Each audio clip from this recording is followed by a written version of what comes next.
Hey guys. This is what if Naruto lost the Kyuubi after the fight in the Valley of the End.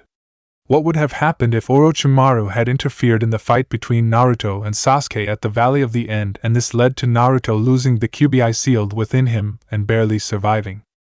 What changes will this lead to in his life and development as a shinobi? Will he rise above the challenges or will he succumb? Hit like and subscribe if you like this one, and also please check the author in the description. Let's start. We are pain, that's all. We are God.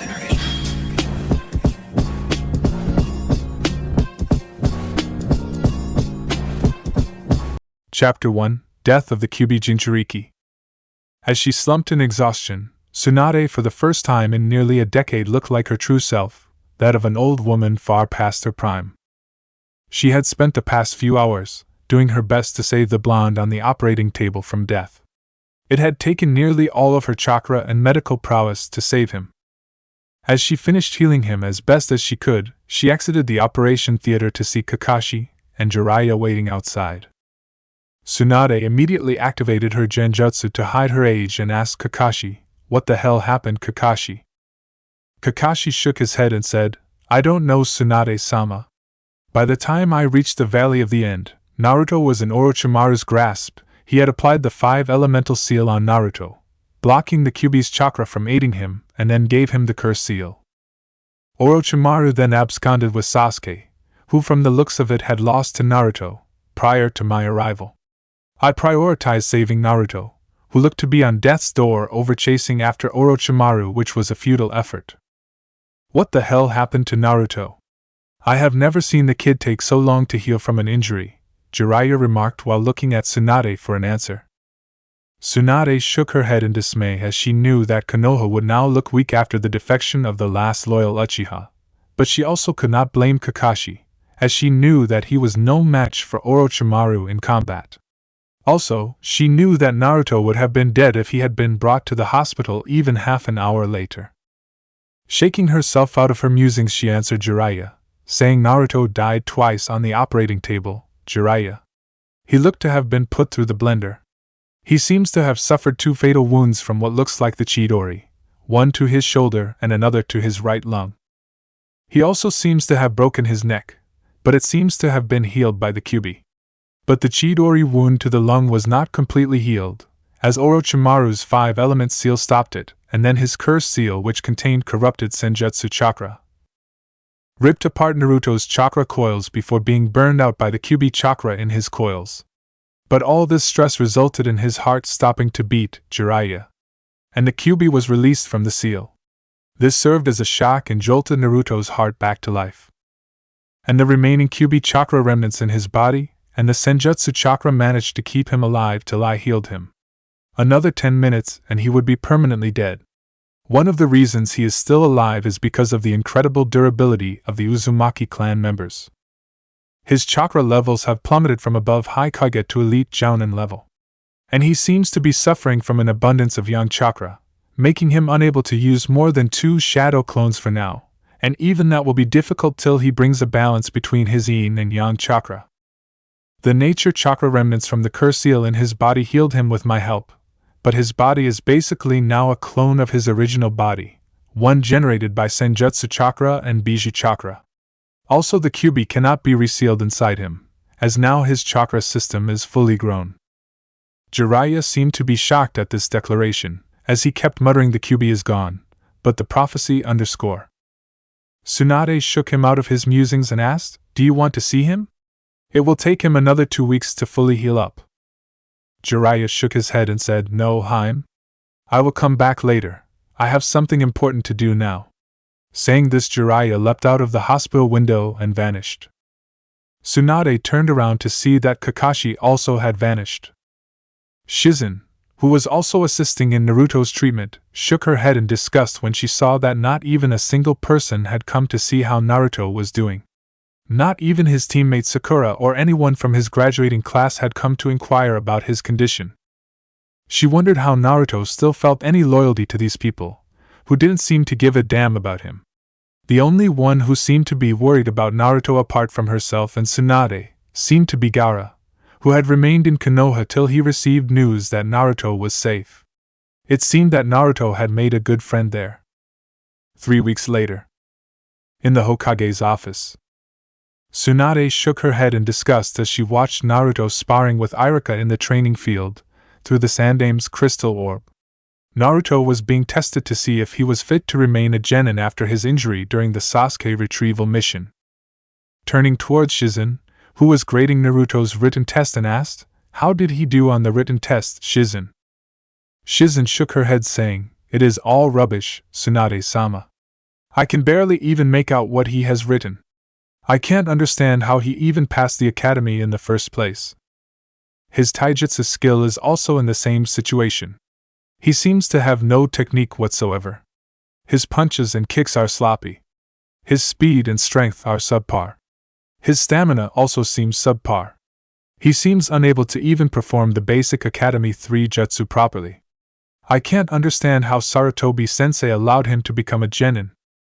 He seems to be absolutely hopeless at the shinobi arts, Tsunade remarked. Tsunade gestured to one of the ANBU in her office and said, "Call Naruto and Iruka to my office." And the ANBU sped away to obey his orders. Tsunade spent the time it took for Naruto to reach his office, cursing her sensei, and wondering what he was smoking when he allowed Naruto to become a genin. Tsunade was shook out of her musings when she saw Naruto entering her office. Tsunade hated what she was about to do, but she was determined to do it, as she was placing not only Naruto but also all the people in his team in the future in danger, if she allowed an incompetent person to become a shinobi despite her affection for him. "Hey Bachan, why did you call me?" "I was showing my awesome taijutsu skills to Iruka-sensei. I was just about to beat him too," Naruto boasted while puffing out his chest. Tsunade just shook her head at his empty boasting and shouted, "Naruto, shut up and listen. I saw your fight. You have no technique whatsoever.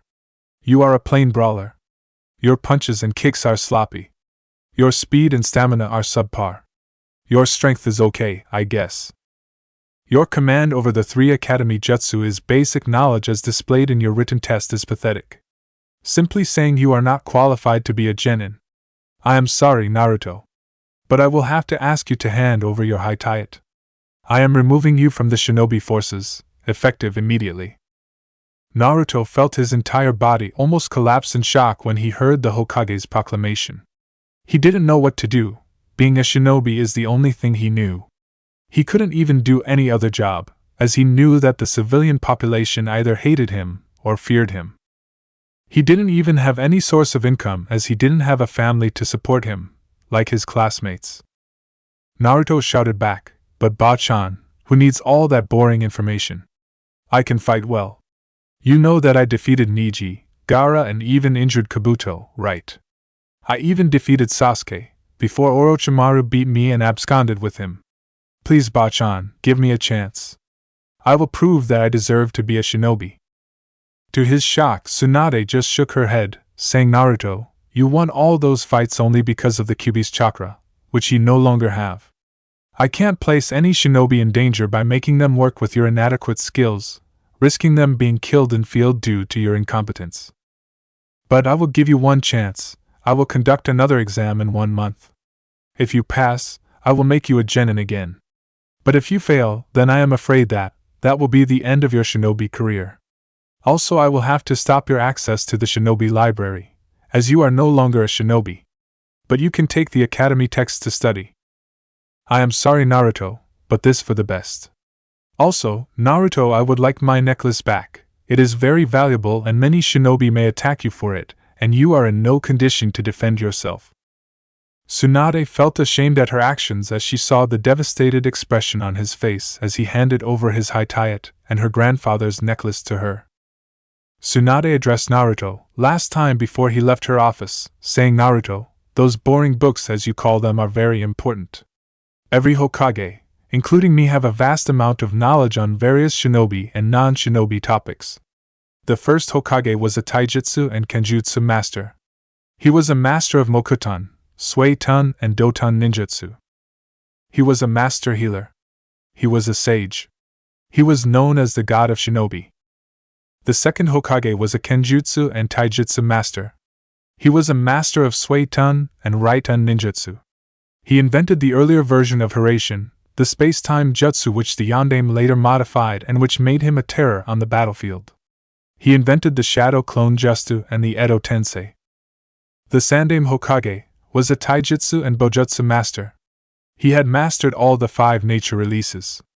He knew how to use all the non-bloodline-related jutsu of Konoha. He was known as the Professor and the second god of shinobi. He led Konoha to victory through 3 shinobi world wars. The Yondaime Hokage, your hero, was a master of Taijutsu and Shuriken Jutsu. He was an unparalleled sealing master. He modified the Hiraishin and became the first person to be given the SS rank in the Bingo Book and also the first to be given a flee on sight order in the Bingo Book. He single-handedly destroyed the IWA army with his Hiraishin and the Rasengan. These are the people you are trying to match, Naruto. If you truly want to become the Hokage, you will have to become like them. Become knowledgeable in a vast variety of topics. Become a monster of a shinobi, one whom enemies fear to even utter the name of. You will have to kill hundreds of enemy shinobi in the service of your village. I know that you have never taken a life despite being a shinobi for nearly a year.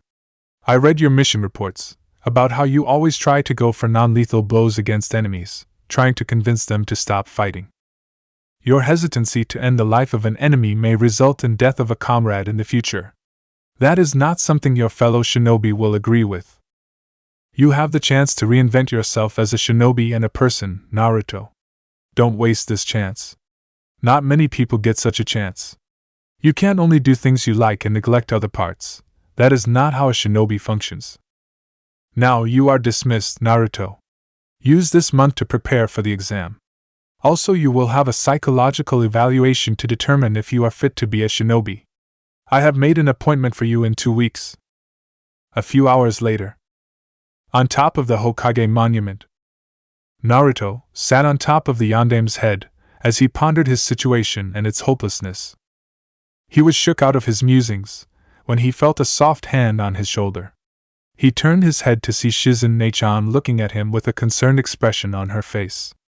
Naruto could no longer hide his frustration, disappointment, and sadness and hugged her tightly, bawling his eyes out. Shizen just held him tightly and rubbed soothingly on his back. What is the matter, Naruto-kun? I know that what Tsunade-sama did and said was harsh, but it was the best for everyone. She couldn't risk the life of other shinobi partnered with you, if your skills are not up to scratch. But you have 1 month to bring your skills up to scratch. You should not waste this opportunity, and you must not waste your time moping. From what I hear, that is your teammate Sasuke's role. So, cheer up and go train, Shizen said, trying to encourage him. She couldn't bear to see the bright, always cheerful blonde she had come to see as her little brother in such a sorry state. Naruto hiccuped due to his tears and said, Nechan, I don't know how to read properly. They never taught me in the orphanage. I taught myself how to read and write, as best as I could. The taijutsu technique that Bachan said was useless and incorrect was what the academy instructors taught me in the academy. Even the kawarimi and henge, I learned on my own by watching them perform it. The instructors used to send me out of the class during all the important classes, even though I hadn't done anything. That was when I started pranking people, thinking that if I was going to be punished anyway, then I would make sure that the punishment would be for something I had actually done, and this way I could get back at some of my tormentors. Shizen looked on in horror as Naruto told her the reason for his poor performance in the academy. She couldn't believe that the Sandaime allowed this to go on. Why didn't you tell this to the Sandaime, Naruto? I complained to the Sandaime a few times, but he just said that I have to study harder, and believed all the lies told by the academy instructors. Even Iruka-sensei, despite not treating me like a monster, never bothered to help me out in my studies. After leaving Bachan's office, I went to Kakashi to ask for his help in training myself, but he brushed me off as usual, saying that he could not train me as I was no longer a genin. As if he trained me when I was on his team. The only thing Kakashi ever taught me was the tree walking exercise. Whereas Kakashi taught Sasuke how to use the Chidori and mini Katon Jutsu, whereas leaving me and Sakura to our own devices, telling us to focus on the basics while he exclusively trained Sasuke. Even Jiraiya abandoned me, saying that he had to attend to his spy network and that I no longer had to fear any danger from the Akatsuki as I no longer held the Kyubii, proving that the only thing he cared about me was harnessing the Kyuubi's power. Even when I held the Kyubii, the only thing he taught me was the Rasengan, even that he only showed me each step once, and left me to work it out on my own, without giving any clues on how to do it. To learn how to use the summoning contract of the toads, he pushed me down a ravine to force me to use the Kyuubi's chakra. All the other Jounin sensei, including Guy, declined to help me, saying that they had their own genin to train. My so-called friends said that they had their own training to attend to, so they couldn't help me. My teammate Sakura didn't even ask how I was, after staying for 2 weeks in the hospital from injuries. All she cared was that I couldn't bring back Sasuke. I don't know what else to do, Nei-chan. Even Tsunade Bachan refused to help me, saying that it would be favoritism. Shizen hugged Naruto and slowly soothed him, while in her mind she was cursing everyone as couldn't believe the atrocious behavior exhibited by Kakashi, Jiraiya and the other Jounin sensei and genin. Shizen made up her mind, and with a firm nod to herself, she said, "Naruto, from tomorrow onwards, I will train you for the next month. Come meet me in Training Ground 43 tomorrow morning at 5. I will make sure that you are more than ready to become a genin by the month's end, but I want your word that you will do your best to follow all my instructions." Naruto exclaimed happily and said, "You have my promise, Nei-chan. I will do my best. Thank you for agreeing to help me. Love you, Nei-chan." Naruto scampered off after hugging Shizen tightly one more time. Seeing the wide happy smile on Naruto's face at her offer of help, Shizen couldn't contain her own wide smile and said out aloud, "I will not let you down like all the others, Otoro. I will do my best to help you become the best shinobi you can." "You did a very good thing, Shizen. I would have trained him myself, but the council will whine and complain about favoritism. If he passes the test, I will train him myself and take him as my apprentice." "Take care of him, Shizen," said Tsunade, who had happened upon the talk between Naruto and Shizen. She was disgusted by the actions of Kakashi, Jiraiya and the instructors at the academy. She was also feeling ashamed at the inaction of her sensei in regards to Naruto, and decided to train Naruto herself if he passed the test. Shizen turned around to address her master, whom she had already sensed, and said, "I will train him and will make sure to get him up to scratch, my lady." Naruto's apartment. Naruto entered his apartment, and saw the mess inside his apartment. He knew that he could no longer continue as he was. He also realized that he couldn't afford to rely on any of his classmates for help in the future. Both his sensei, Kakashi and Jiraiya had abandoned him in his time of need. He could only rely on himself and Shizen Nichan's help to pass the test. Naruto vowed to himself that he would prove to everyone who thought that he was nothing without the help of the Kyubii, that even without the Kyubii he could become great. He would prove to Bachan that the confidence that she placed in him when she gave him her necklace was not misplaced. He would be known as Naruto Uzumaki, and not as just the Kyubii Jinchuriki. But first he would have to change everything about himself if he wanted to gain the power to achieve his dream of becoming Hokage, and keep his promise to Sakura-chan to bring back Sasuke. Naruto quickly went about cleaning his apartment and threw out the trash. He found his old academy textbooks underneath a cupboard, and dusted them and placed them on his dining table. He quickly took a bath and spent 2 hours struggling through a text on geography of the elemental nations. It was while reading through his textbook that he realized that some pages were missing. He immediately knew that it was the work of the academy instructors who didn't want the Kyubii Jinchuriki to become a shinobi and therefore sabotaged his education by giving him damaged textbooks, and taught him wrong taijutsu techniques, and sent him out of the class when important topics were discussed in class. He was not even in a position to borrow the textbook from anyone, as he had no one who would have helped him during his academy years, and the academy instructors knew this and took advantage of it, as even the Sandaime Hokage always took their word over his. Naruto decided to ask Shizen Nei-chan for complete textbooks of the academy the next day morning and went to bed after brushing his teeth, as he needed to be at Training Ground 43 the next day morning. Chapter 2: A Sister's Help. The next day morning, as the entire population of Konoha except the ANBU patrolling the village was in a deep sleep, a sudden blaring sound of an alarm rang out and a 13-year-old boy in a run-down apartment shut it down and got up grumbling to himself. Naruto got up at the first ring of the alarm itself, as he wanted to be on time and not disappoint Shizen Neichan. Naruto went about completing his morning routine, got dressed in his signature orange jumpsuit, and quickly rushed to the training ground Neichan mentioned, after locking his apartment behind him. Naruto reached Training Ground 43, which was located just beside the Forest of Death, and saw that the training ground looked to be in a dilapidated condition. It didn't look like anyone regularly used this training ground.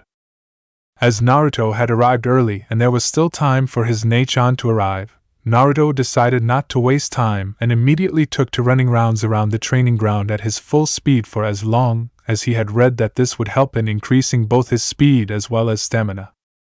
It was nearly half an hour into his training that Shizen arrived and was happy to see that Naruto had arrived early and was not wasting time and instead had started training.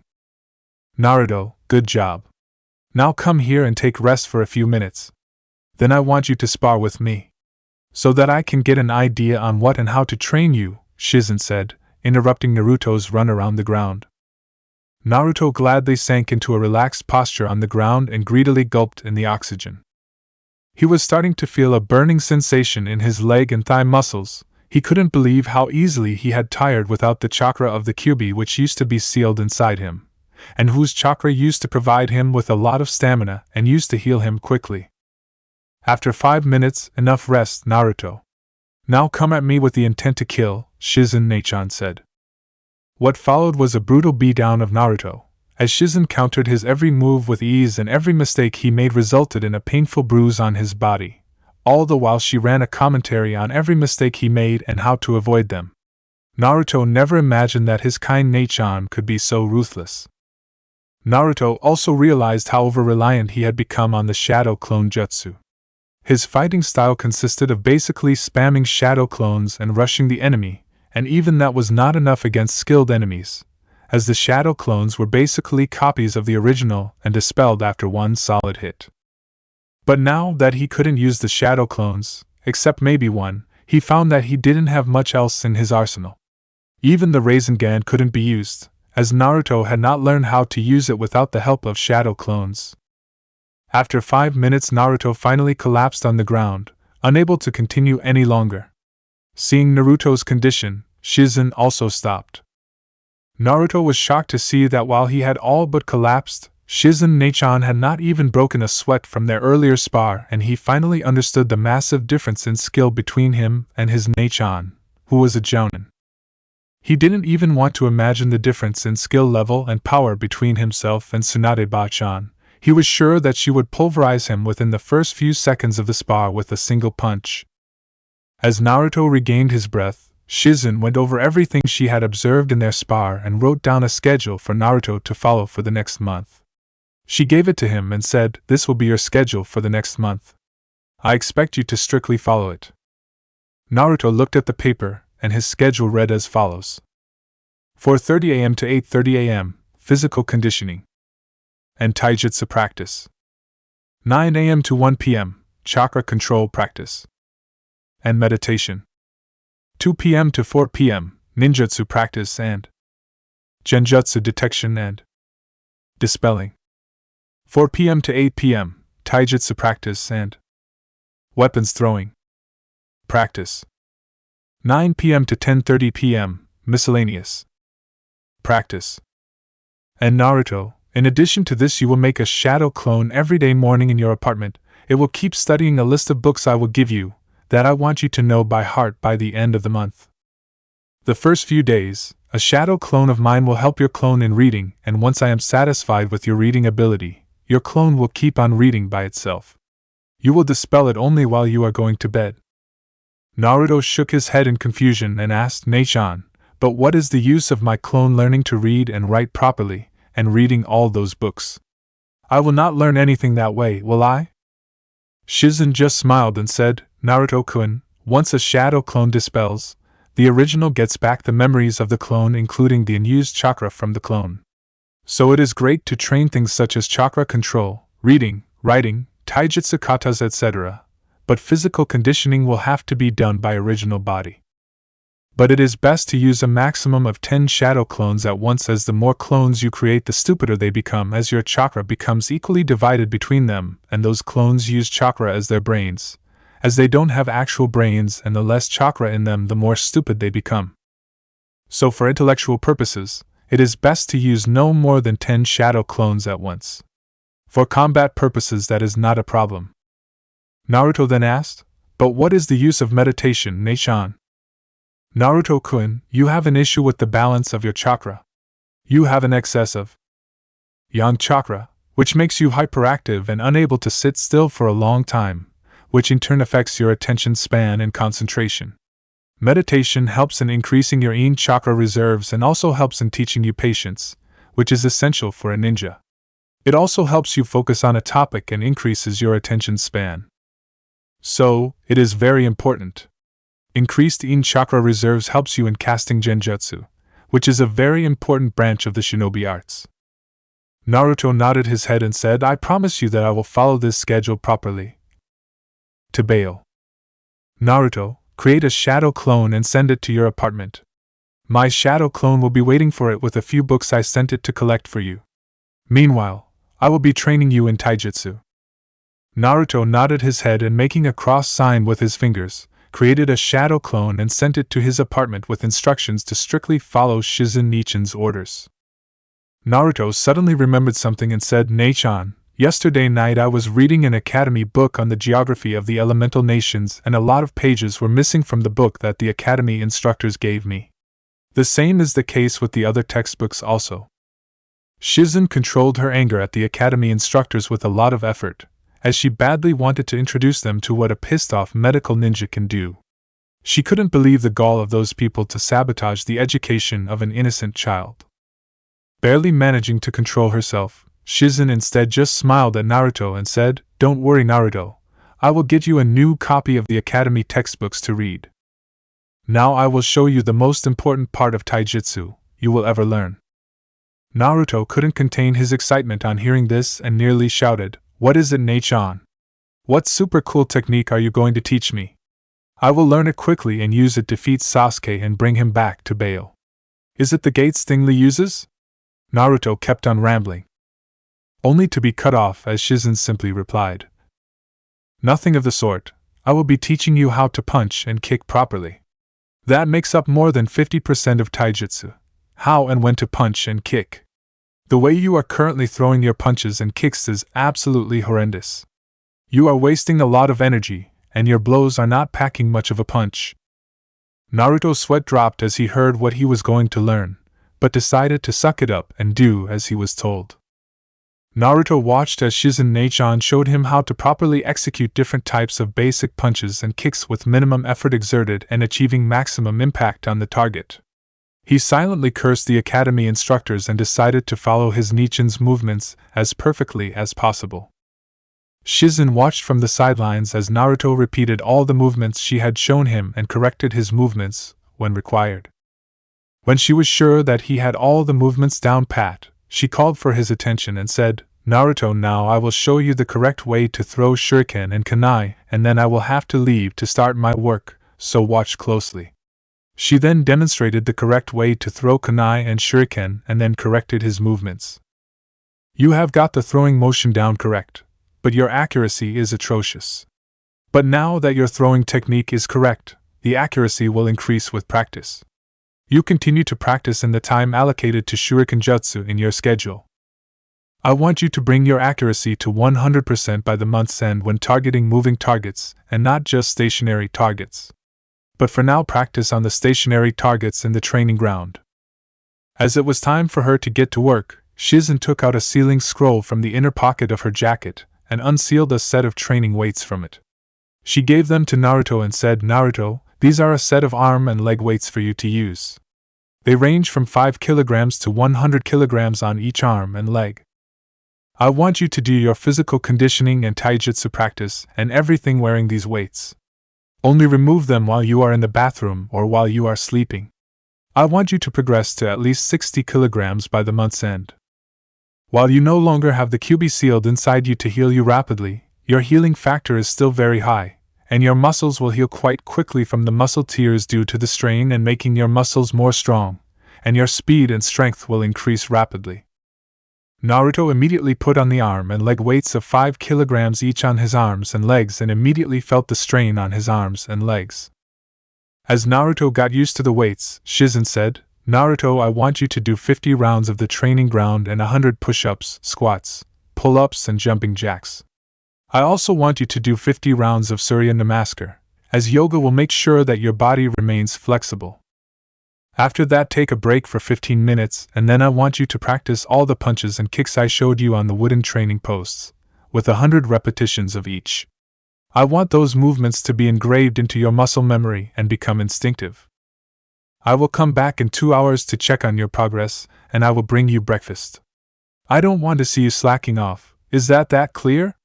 Or else I will decide on a suitable punishment for you," Shizen warned Naruto, releasing a bit of her killing intent to make sure that he got it into his head that she meant business.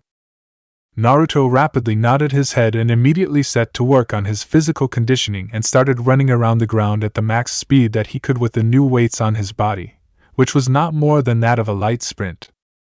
Seeing this, Shizen called out, "Naruto, the trick making your body get used to the weights is that you pump chakra to your legs to increase your speed, and when you are comfortably moving at your full speed, decrease the amount of chakra that you are channeling, till you are able to move at your full speed even with the weights on and with no chakra enhancement.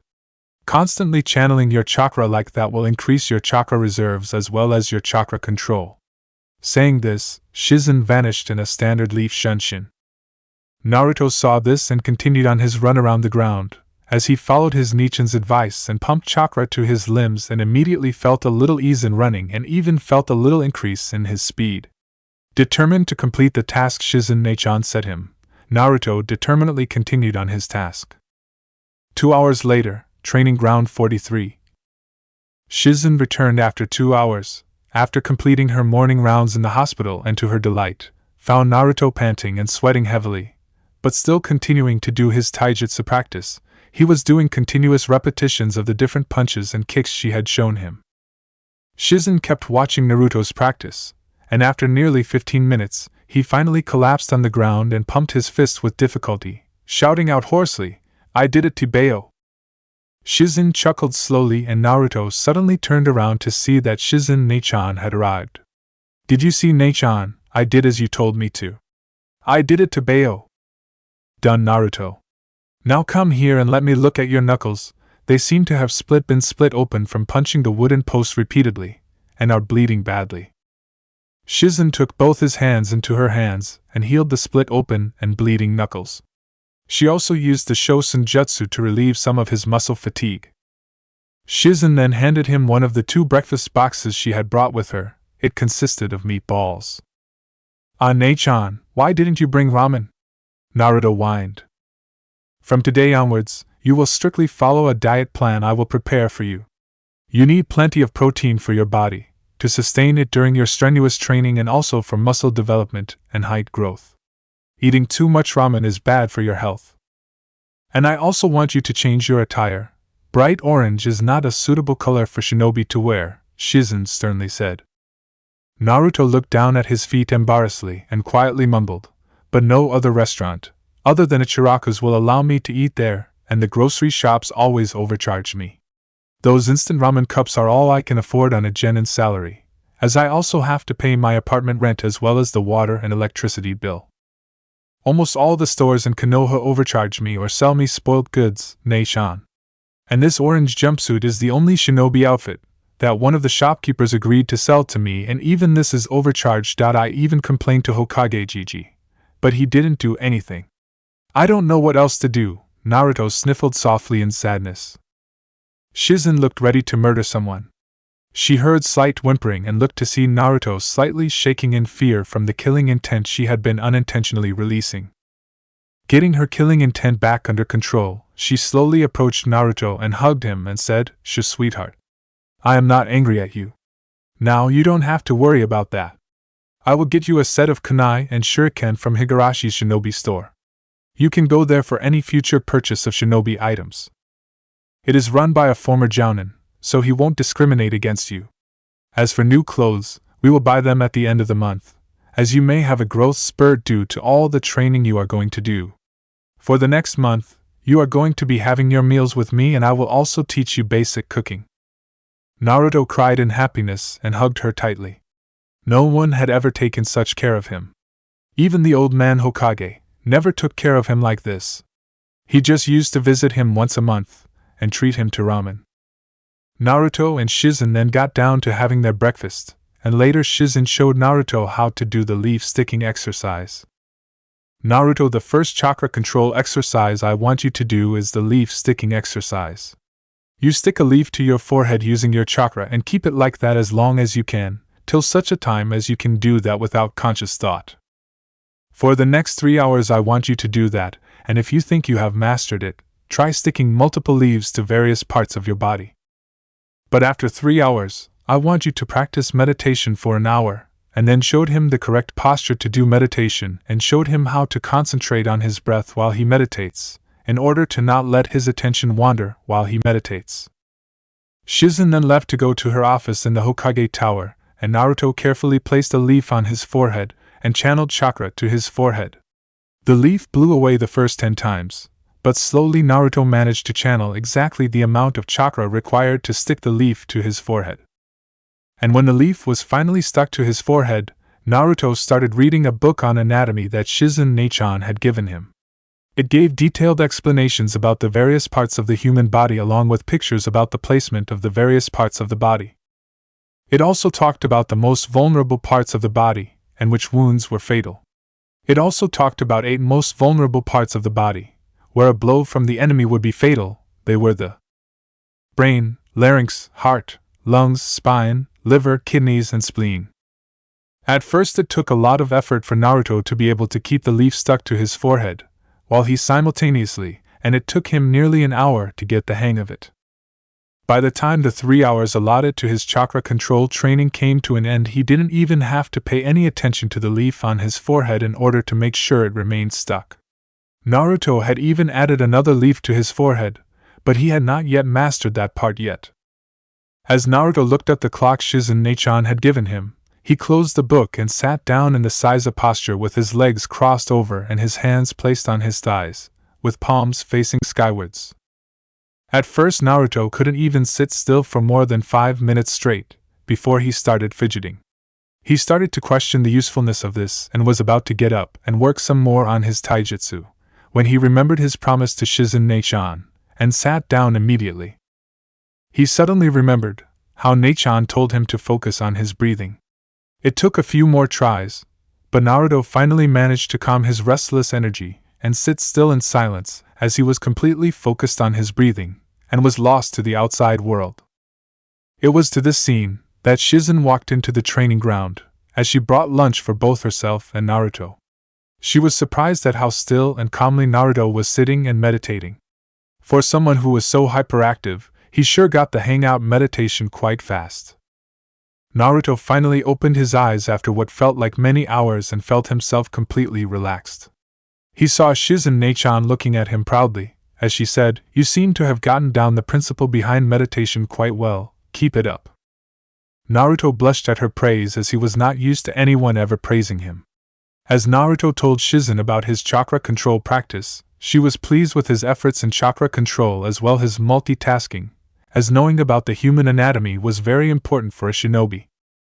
She instructed him to focus on hitting all the 8 vital points on a training dummy during his shuriken jutsu practice. After lunch, Shizen said, "Naruto-kun, for the first 2 weeks, we will focus more on your academy ninjutsu. We practice genjutsu detection and dispelling after you have a decent grasp on your chakra. I first want you to perfect the 3 academy jutsu, especially the kawarimi, as it is a very important jutsu and will most probably save your life many times if mastered. Then we will focus on the henge. Finally, we will focus on the basic illusionary clone jutsu, after you have gotten tree walking down pat." Shizen then created a shadow clone and said, "My clone will assess your ninjutsu, as I have to get back to the hospital." Saying this, Shizen vanished in a shunshin. The shadow clone told Naruto to perform all the basic academy jutsu. As he was doing as told, she observed that Naruto was forming the hand signs very slowly, and so of the hand signs he was using were not exactly correctly. Deciding to first make him use the correct hand signs and increase the speed of his hand signs before making him increase his proficiency in the use of the 3 basic academy jutsu. She made him go through all the basic 12 hand signs and corrected him when he went wrong. She used rubber bands to increase the dexterity of his fingers by using them while Naruto makes the hand signs, thereby increasing the difficulty in making the hand signs, and making the fingers more flexible, strong, dexterous and nimble due to the tensile strength of the rubber band acting against the movement of the fingers. She had Naruto practice this for the next 2 hours. Then it was time for Shuriken Jutsu practice, where he threw kunai and shuriken at the practice targets, which were in the shape of a person and had the 8 vital spots marked in red paint. And Naruto tried to hit a vital spot with each throw. Naruto practiced throwing with both his hands on Shizen's suggestion, as one hand may be injured and he should not be hampered by his injury. After doing Shuriken Jutsu practice for 2 hours, Naruto repeated the physical conditioning and taijutsu practice he had done in the morning. Then, it was time for dinner with Shizen Neichan at her house. He had never been to her house before. She lived in a simple house in the Senju compound. Naruto was overwhelmed when Shizen Neichan asked him to come to her house for dinner. No one had ever invited Naruto to their house for dinner before. Not even the old man Hokage. After dinner, Naruto tightly hugged his Neichan and said, "Thank you for helping me and for taking care of me so much, Neichan." And then, Naruto departed to his house and found his shadow clone studying a book on basic mathematics. Naruto set his clone to work on the leaf-sticking exercise, while he practiced increasing his hand seal-making speed. After another 2 hours, Naruto brushed his teeth and dispelled his clone and nearly collapsed due to the memory download from his clone. Naruto quickly fell asleep after he assimilated all that the clone had learned from morning onwards. He learned that Shizen Neichan had helped him in reading through the big words that he couldn't understand in the books. She had also given him a dictionary and a thesaurus to look up the words he couldn't understand when she was not present, while he was reading. His clone had spent most of the day learning basic mathematics from Shizen Neichan. His clone had also read a book detailing the poisonous plants found in Fire Country and their antidotes, and another book about the edible plants found in the Fire Nation. The first was useful in making antidotes and poisons. The second book was useful in camping while on missions. After assimilating all the memories, Naruto quickly fell asleep after removing his weights. He set his alarm clock for 4 a.m. in the morning. Chapter 3: Training for the Genin Exam Part 1.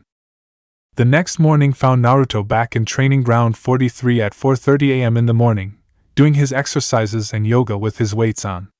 And as his body had gotten a little more comfortable with the weights, he had increased the repetitions of each exercise and even added some exercises like crunches, bicycle crunches and skipping. He did a 100 repetitions of each exercise and 300 for skipping, as skipping helped him become light on his feet and also in becoming more nimble. He increased his rounds around the ground to 70 from the 50 he ran the previous day.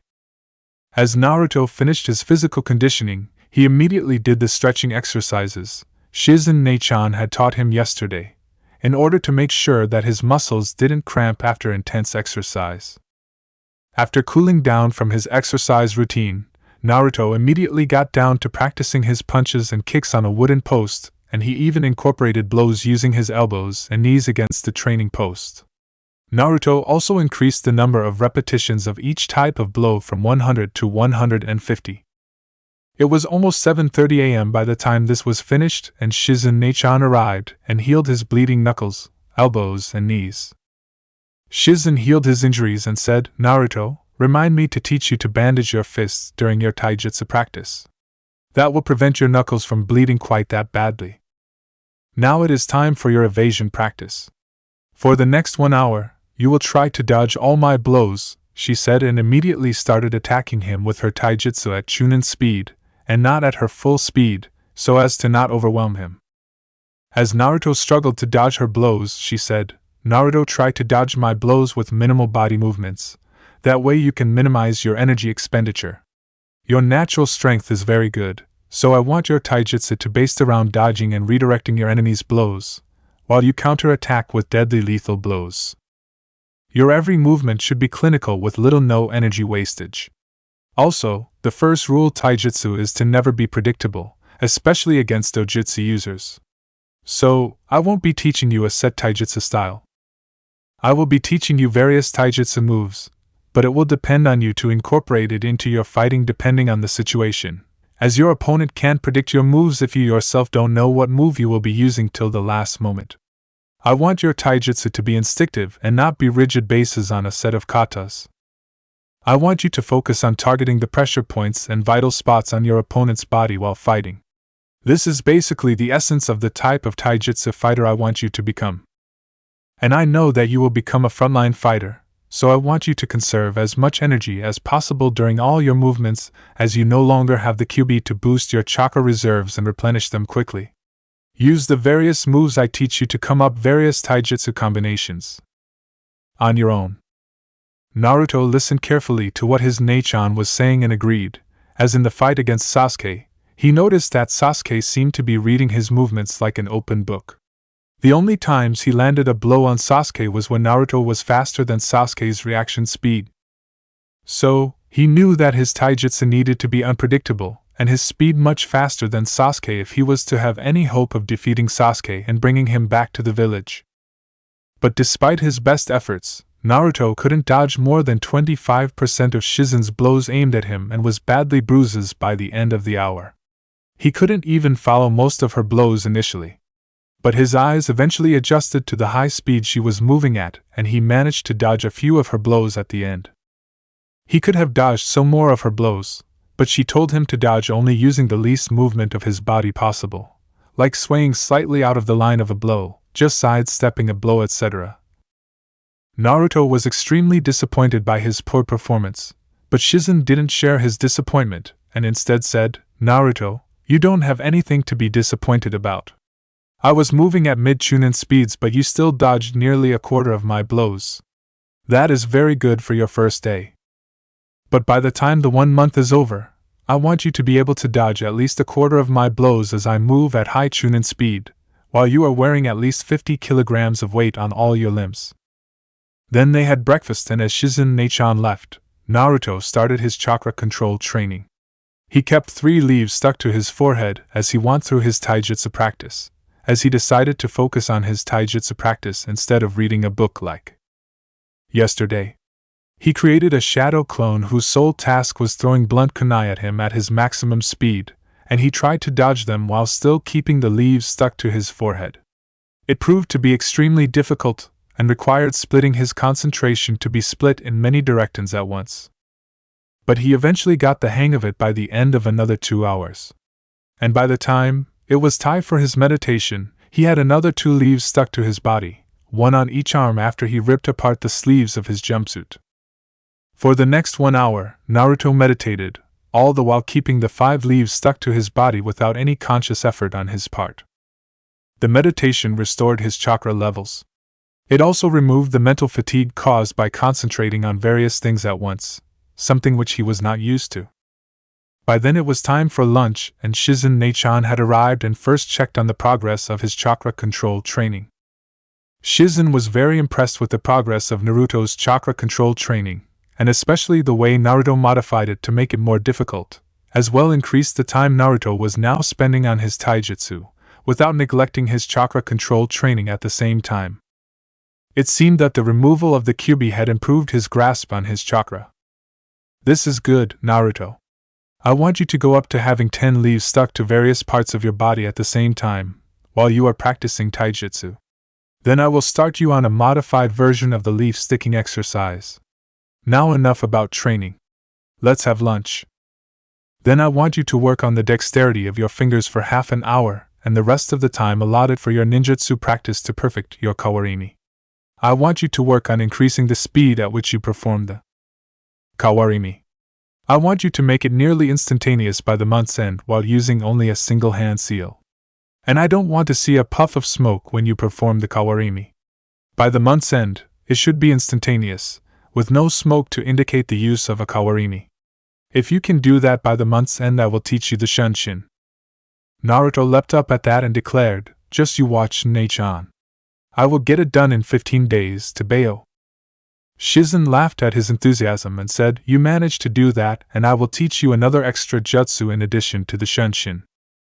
Naruto immediately got up after having lunch and got to work on the dexterity of his fingers. He was not going to miss out the chance to learn super cool jutsu, Tebeo. Naruto found that it was taking a lot of effort to make any improvement in his Kawarimi jutsu. So Naruto came up with a crazy idea and created a shadow clone, and ordered it to throw blunted kunai at him at increasing speeds, and he would dodge only using Kawarimi. This way he could learn to chain together multiple Kawarimi, and also use it to move all over the battlefield. Shizen Nechan had said that the best way to perfect a technique was to use it in combat. So, that is what he would do, and he would master the Kawarimi Tebeo. Naruto still stuck 6 leaves on various parts of his body, while doing this new exercise. Naruto had removed his shirt, to prevent the leaves from getting stuck to his shirt instead of to his body. It took Naruto nearly an hour, just to perform a single Kawarimi, while still keeping the leaves stuck to his body, let alone chaining together multiple Kawarimi, or let alone dodging projectiles using only Kawarimi, while still keeping the leaves stuck to him. By the time another hours passed, Naruto managed to chain together continuous substitutions, with the leaves attached to his body. While Naruto's shadow clone worked on chaining together multiple substitutions as he could, there were still many problems with his Kawarimi. It still generated a considerable amount of smoke, which was basically excess chakra wasted in the jutsu. But that would improve as Naruto's chakra control improves. But Naruto was happy that he had managed to chain together 10 to 15 substitutions in a row, before it took a toll on him. But he was still being disoriented due to the continuous substitutions, but the only solution for that was continuous practice. For the next 2 hours, Naruto resumed his physical training routine as well as taijutsu practice and evasion practice, all the while keeping 10 leaves attached to his body. He had finally managed to have 10 leaves attached to various parts of his body at once. Naruto also spent 2 hours practicing his shuriken jutsu. He managed to hit the bullseye or the vital spot he was aiming at on the targets, 70% of the time, which was a major improvement, as earlier he couldn't even hit it half of the time. As Naruto wrapped up his shuriken jutsu practice, he heard clapping and turned around to see Shizen Nechan was standing behind him with a smile on his face and was clapping. "Very good, Naruto. You have improved massively in 2 days. Keep this up and I will make sure that you are at least low Chunin level by the time your Genin exam comes around," Shizen said with clear pride in her voice at Naruto's improvement and single-minded determination. Naruto blushed and scratched the back of his head and said, "When did you get here, Nechan?" "I have been standing here for the last 10 minutes, Naruto. We will have to work on your situational awareness and try to make you develop some form of sensory skill, as you can't let enemies sneak up on you like this. The concept is similar to meditation, so we will incorporate it into your schedule and practice it along with your meditation. But for now it is time for dinner. Let's go to my house." After dinner, as Naruto was about to return to his apartment, he remembered something and asked Shizen, "Nechan, using weights for my arms is becoming cumbersome. Is there no other way to use it?" Shizen thought for a few minutes and said, "Wait here for a few minutes, Naruto. I should have a pair of chakra weights in my house. You can place them on your legs.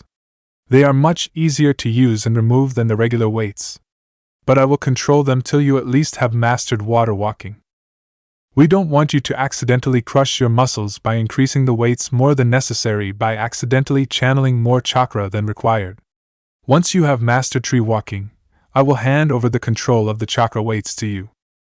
For now, I have adjusted them to 10 kilograms for each leg, as you have said that now you can move at your top speed, even while wearing the weights for 5 kilograms, without any issues.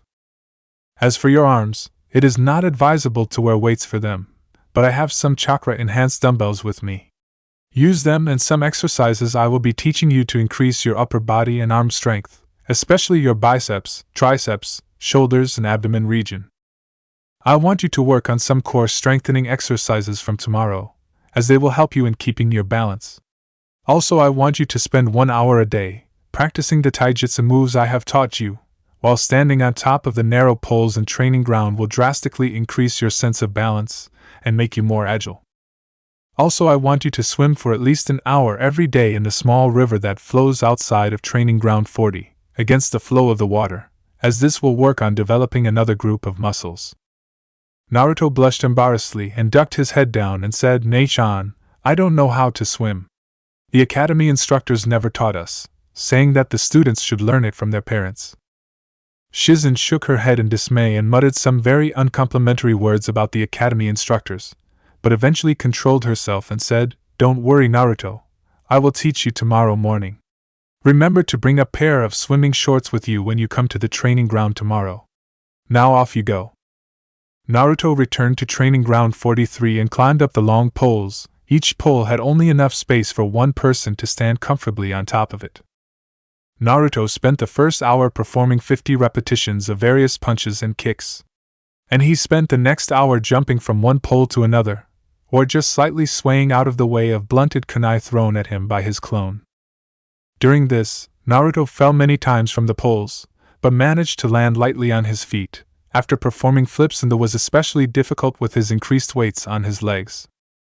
Finally, Naruto was tired and he returned to his apartment, and brushed his teeth, showered and dispelled his shadow clone in the apartment, and spent 15 minutes assimilating its memories. It had spent most of the day learning basic mathematics and science. It had also spent many hours improving his handwriting, after Shizen Nei-chan had strictly told him to work on his handwriting, as she told him that perfect handwriting and calligraphy was a prerequisite for learning Fuinjutsu. Something Naruto had found a great interest in after learning about the great Fuinjutsu masters belonging to the Uzumaki clan, who were so feared that 3 great shinobi nations banded together to destroy Yuzu.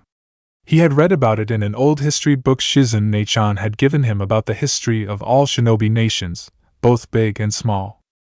Naruto had cried for nearly an hour straight when he had read about how his clan had been massacred, but had been proud to read that almost the entire invading force had been slaughtered by the Uzumaki clan in retaliation. He had promised himself to work even harder and become a Fuinjutsu master in order to make his ancestors proud. He particularly wanted to learn how to use the famous Hiraishin of the Yondaime Hokage, and that required Naruto to be a Fuinjutsu master. Finally, Naruto came out of his recollections as he was too tired and couldn't keep his eyes open any longer, and promptly dozed off after setting his alarm clock for 4 o'clock in the morning. Naruto finally finished assimilating the memories of his clone and found that he was able to easily understand the maths and science problems, with Shizen Nei-chan's clone patiently explaining the concepts to him and clarifying his doubts, instead of brushing him off like the academy instructors. The next day's training went according to schedule. But Naruto made some changes. He had a shadow clone of his practicing the next stage of chakra control, which was moving the 10 leaves along his body in the direction of his chakra flow. For this, Naruto had his shadow clone meditate to discover the direction of flow of his chakra, which turned out to be anti-clockwise. He then had his clone combine meditation with his new chakra control exercise. This improved his chakra control as well as made him very familiar with the nature of his own chakra, as Naruto had his clone immerse his consciousness with his chakra and simply flow throughout his body along with his chakra, not doing anything. Simply moving along and getting familiar with the feel of his chakra. It felt rich and dense. One shadow clone of his cousin continued to do this throughout the day, while another shadow clone of his went through hand seal speed practice. Naruto solely worked on the physical aspects of his training, like physical conditioning, taijutsu practice, and also kawarimi practice, as, even though shadow clones could practice the kawarimi, as they were chakra constructs, they would soon dispel, as soon as the shadow clone ran out of chakra. So it was not much use in practicing chaining together multiple kawarimi, as it would soon run out of chakra. On the other hand, a shadow clone could do basic chakra control exercises for almost half a day before dispelling, which then Naruto replaced with a new one. Naruto could now create 2 shadow clones at once, and he recovered his chakra within half an hour, which he then used to create another 2 shadow clones. But he remembered Shizen Nei-chan's warning to not use more than 10 shadow clones at once to work on different topics, so he allotted 2 shadow clones to work on his academics.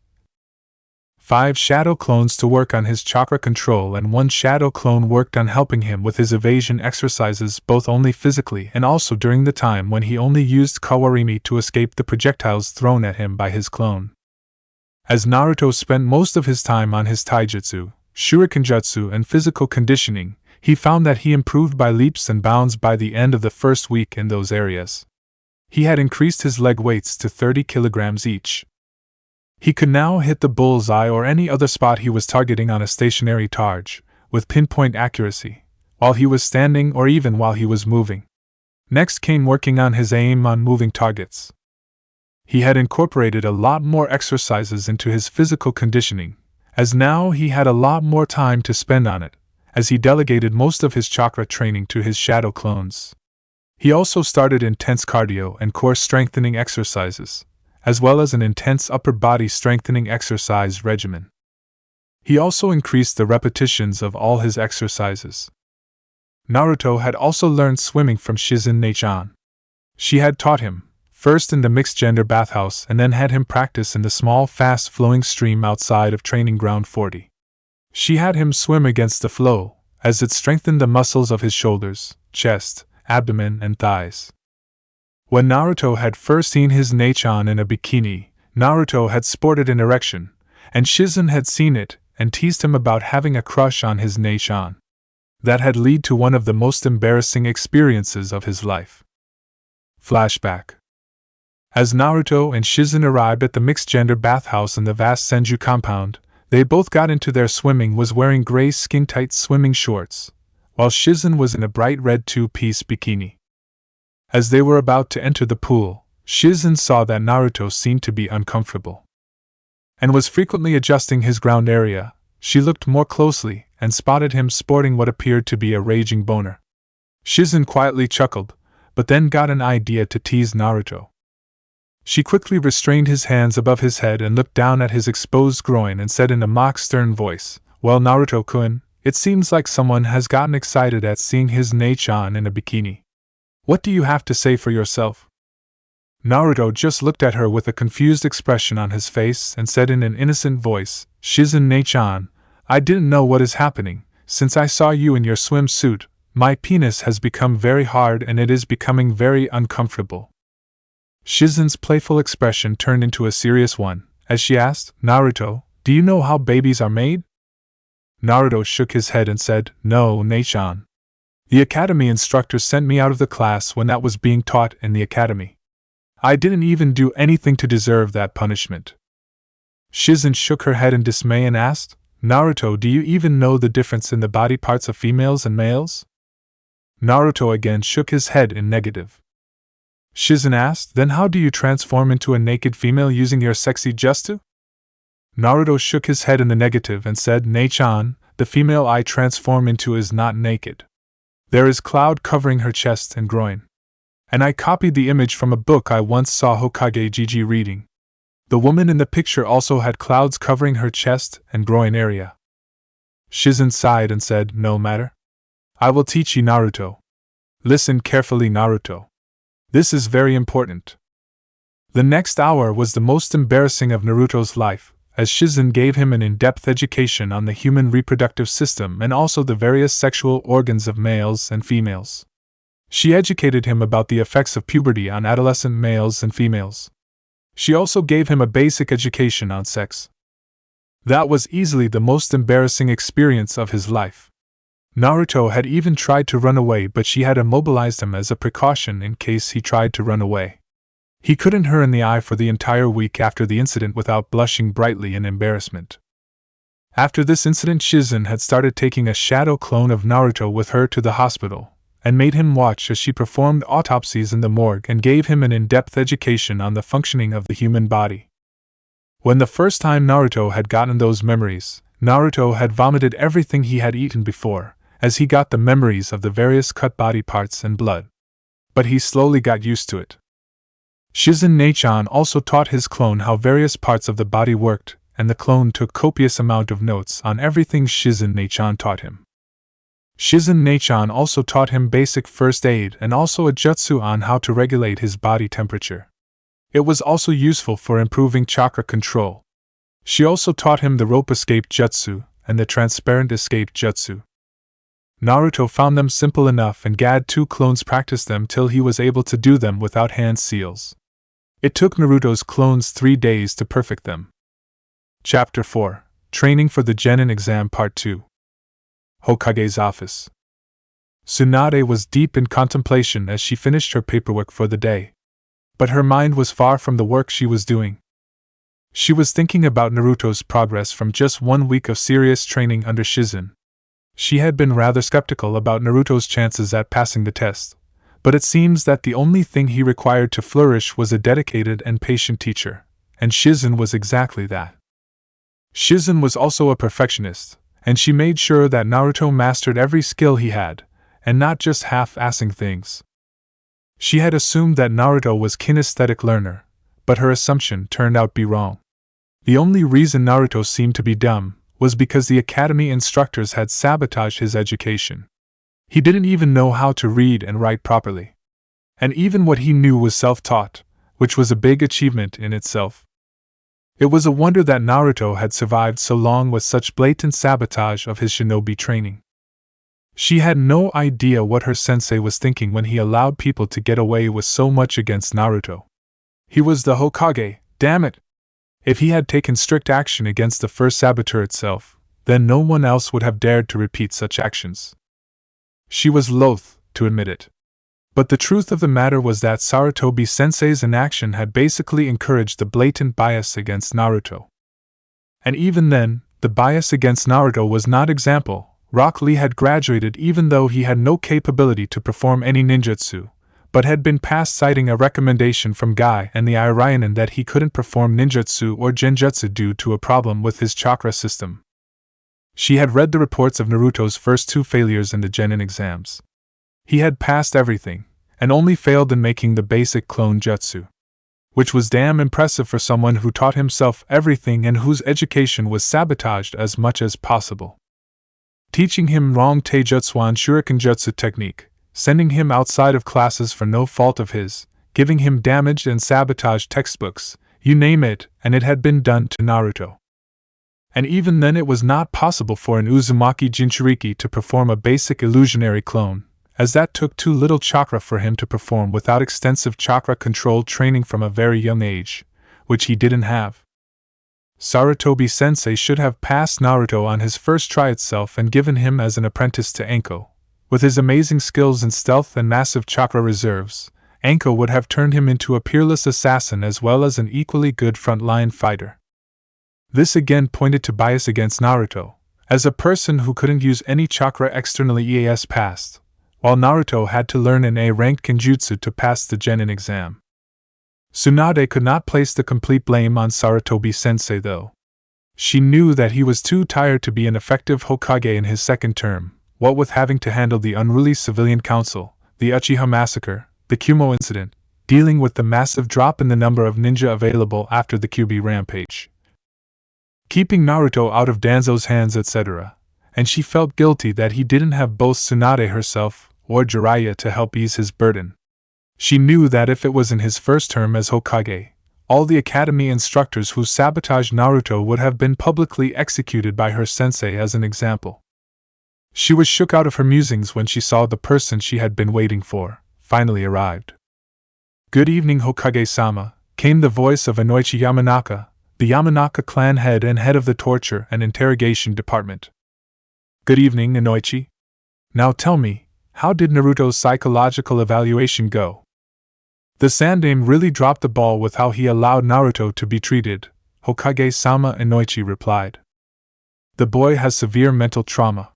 When I tried to enter his mind, I felt a resistance.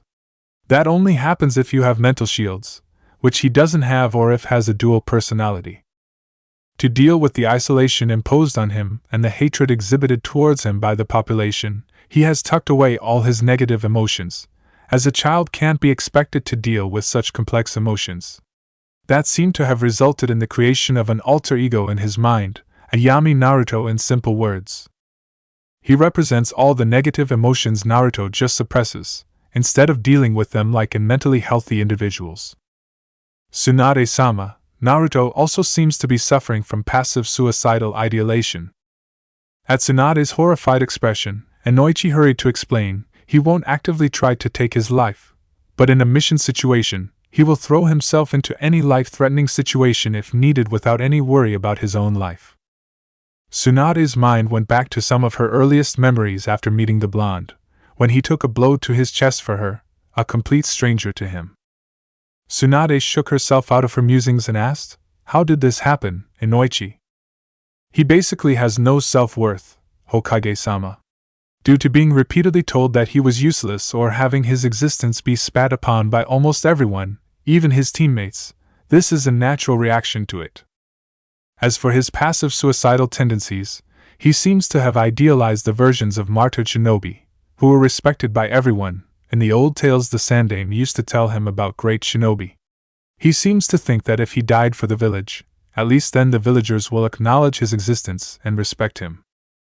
Tsunade looked on in horror as Inoichi continued in a disgusted voice, "Sandaime-sama may have protected Naruto from any physical abuse, as he publicly burned alive the first person who tried it, but then the villagers did something worse to him, they started treating him like he was invisible. Humans are social beings, Hokage-sama. Such social isolation was too much for the young child, and also is the cause of his attention-seeking behavior and pranking. He seemed to have come to the conclusion that any attention is better than being ignored. We as a village failed him terribly, Tsunade-sama. If his parents were to see how our treatment affected Naruto, we would not be able to dug the graves fast enough," Inoichi said. Tsunade shuddered in terror as she suddenly saw a vision of a chakra chain-wielding woman and a teleporting man were massacring Konoha citizens. Tsunade snapped out of her shock and asked, "Wait, you know who his parents are?" Inoichi shook his head and said with an amused smile on his face, "Tsunade-sama, he is a clone of his father in looks and his exuberant personality mirrors that of his mother. I would be a piss-poor ninja if I couldn't figure it out. I am sure that most of the ANBU forces know the truth about his identity. Though from the looks of it, much of our shinobi forces and civilians consist of blind fools. How they don't recognize him for his true identity is beyond me. They look at his father's face every day and Naruto is practically his father's clone in terms of looks." Tsunade snorted in dismay and said, "People don't see what they don't want to see, Inoichi. If they accept that Naruto is the son of their beloved Yondaime and the red-hot habanero, that means that the fools will have to accept that for all these years taking out their frustrations on an innocent child.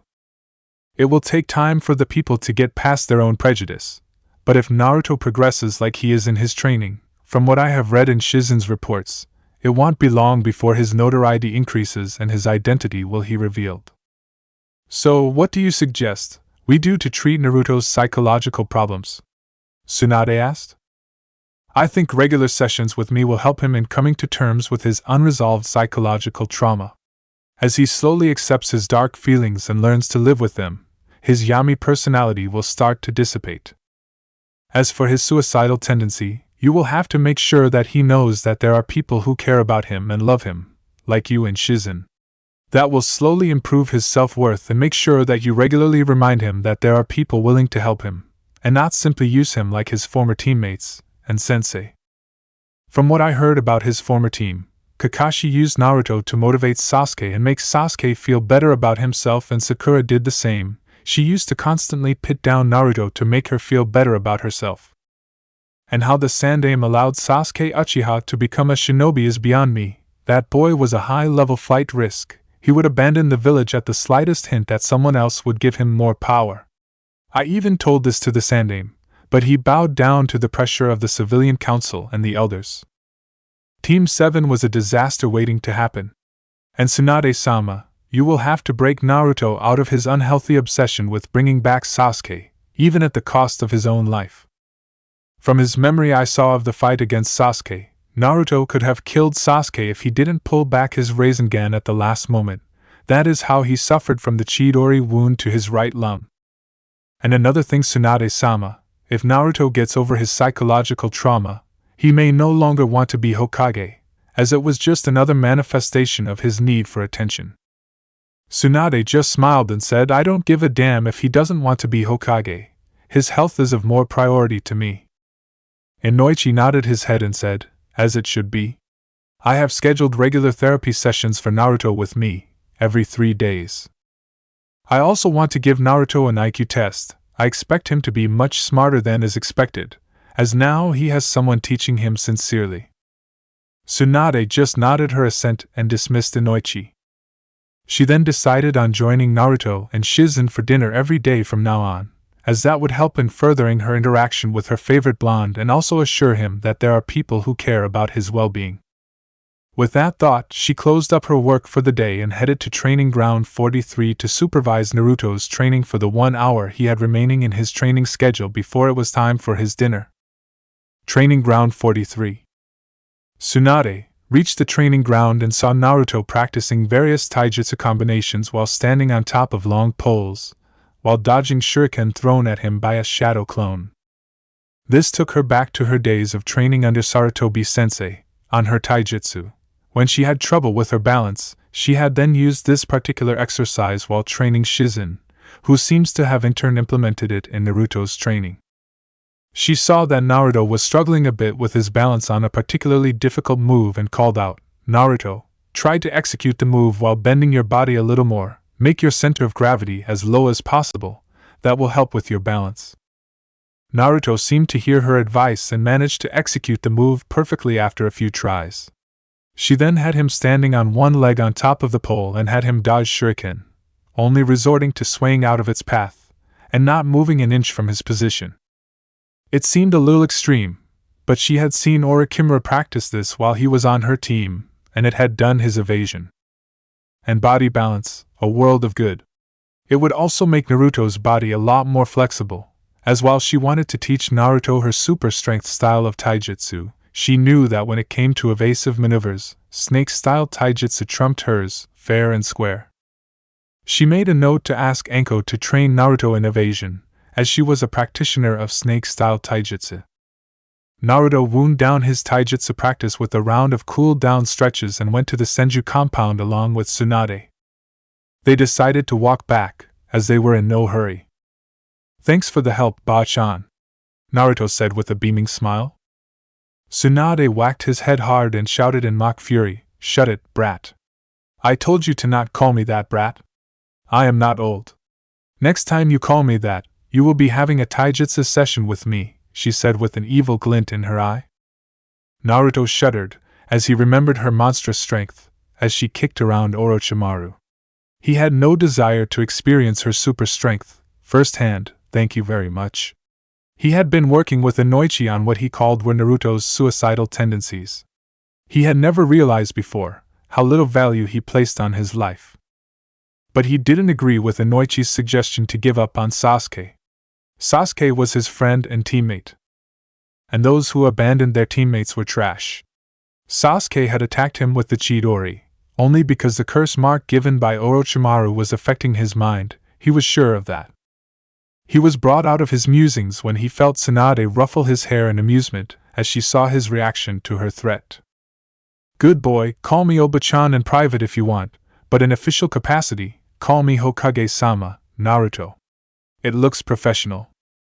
Naruto nodded his head, as that was a reasonable solution. But he still intended to call her Ba-chan when he could get away with it. As they reached the Senju compound and had dinner with Shizen, Tsunade inquired about the progress of his training, and she was immensely pleased with his progress. She was now confident that Naruto would comfortably pass the test. Tsunade then taught Naruto the next chakra control exercise after dinner. It consisted of making leaves rotate upon his fingertips with chakra, first all in the same direction, and then rotating the leaves on alternate fingers in opposite directions. She wanted him to master both of the chakra control exercises in the next 3 days. And it was possible if he dedicated 2 more clones to chakra control training. As Naruto was about to leave the Senju compound, he suddenly remembered something and addressed Tsunade, saying, "Oba-chan, can I still do some D-rank missions? It is getting hard to live on my own and manage to pay all the bills with no missions to perform to earn money." Tsunade cursed herself silently, as she had not realized that Naruto had no one to support him. She thought about agreeing to his request, but she knew that it would create ruckus from the council about favoritism. She suddenly thought about an idea, and said, Naruto, I can't allow you to take missions till you become a genin, again. But I have a solution. From tomorrow onwards you are moving into the Senju compound. There is lots of space here and Mr. and Shizen would love to have you here. Naruto was disappointed at not being allowed to do even D-rank missions and was thinking about ways to earn some money, when he heard what she said about living in the Senju compound and looked at her dumbfounded and asked, Are you sure, Oba-chan? The villagers will be angry. Tsunade snorted in amusement and said, You don't worry about the villagers, Naruto. I will take care of it. I am the Hokage, not them. I rule the village. Who I allow to live in my compound is up to me, she said firmly. Naruto beamed in joy and thanked her profusely and sent 2 shadow clones to pack up his belongings and shift them to the room in her house that Tsunade told him to use as his own. The room was as big as his entire apartment. It had an attached bathroom. Naruto went to the training ground to continue his training as his clones unpacked and arranged his belongings, the few that he had, in his new home. After Naruto returned to the compound, he found Tsunade waiting for him, and she added his chakra signature to the security seals around the Senju compound, so as to allow him entry whenever he wanted. After that she bid him good night and went to her room to sleep. But before she left, she told him that she had arranged for someone to meet him at Training Ground 43 the next day and that person would help him with his taijutsu training. Naruto was excited about it and could barely sleep that night. Chapter 5 Training for the Genin Exam Part 3. Next morning, Training Ground 43. Naruto was going through his usual taijutsu practice when he suddenly swayed to the side, as his instincts screamed at him to dodge. He saw that he had barely dodged a kunai thrown at him, which had lodged itself in a tree after missing its target. He heard a clapping sound and turned around to see the crazy snake lady, who was the proctor for the second round of the Chunin exams. It seems that she was the one who fired the kunai at him. He was about to shout at her, for what looked like an attempted murder attempt, when he was suddenly dumbstruck by the words coming out of her mouth. Not bad, Gaki. You still keep an eye on your surroundings even while doing your practice. That is much better than most genin, in my opinion. It seems that this will not be a waste of my time, after all. Get ready, Gaki. I, Madarashi Anko, am going to beat your ass in taijutsu from today onwards. I am on my downtime after an S-rank mission, and for the next 3 weeks I have been asked by Tsunade-sama to train you in taijutsu. Now let the training begin. Run, Gaki, run, she cackled as she made him dodge a continuous assault of kunai and shuriken, using only his speed and dodging skills, all the while trying to land a blow on her. The next hour passed excruciatingly slowly, as Naruto was cut, bruised and bit by snakes as Anko chased him all around the training ground.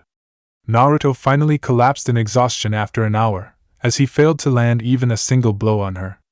He was exhausted, but Anko didn't look like she had even broken a sweat, which further depressed Naruto. Naruto was greatly discouraged by his performance. But Anko said, Very good, Gaki. Your basic stances and evasion skills are solid for a new genin. But there is a lot of room for improvement, and we will work on your taijutsu and evasion skills every day. The physical conditioning and other aspects of your training, you can work on your own. Now get back to your training, Gaki. Create clones for your chakra control training. You will spend most of your time with me, working on your physical skills. Naruto created 2 shadow clones, with a single hand sign and sent them off to practice the leaf spinning exercise, as he followed Anko into the forest of death and she continued beating him into the ground, all the while correcting his stance and giving him tips on maintaining his balancing and delivering maximum force in his nearly another hour. It was time for breakfast and Naruto returned to Training Ground 43 and Anko returned to her house after telling him to meet her again in 2 hours in the Forest of Death. After Naruto's chakra recovered after taking a break for breakfast, he created 2 more shadow clones and set them to practicing the tree climbing exercise.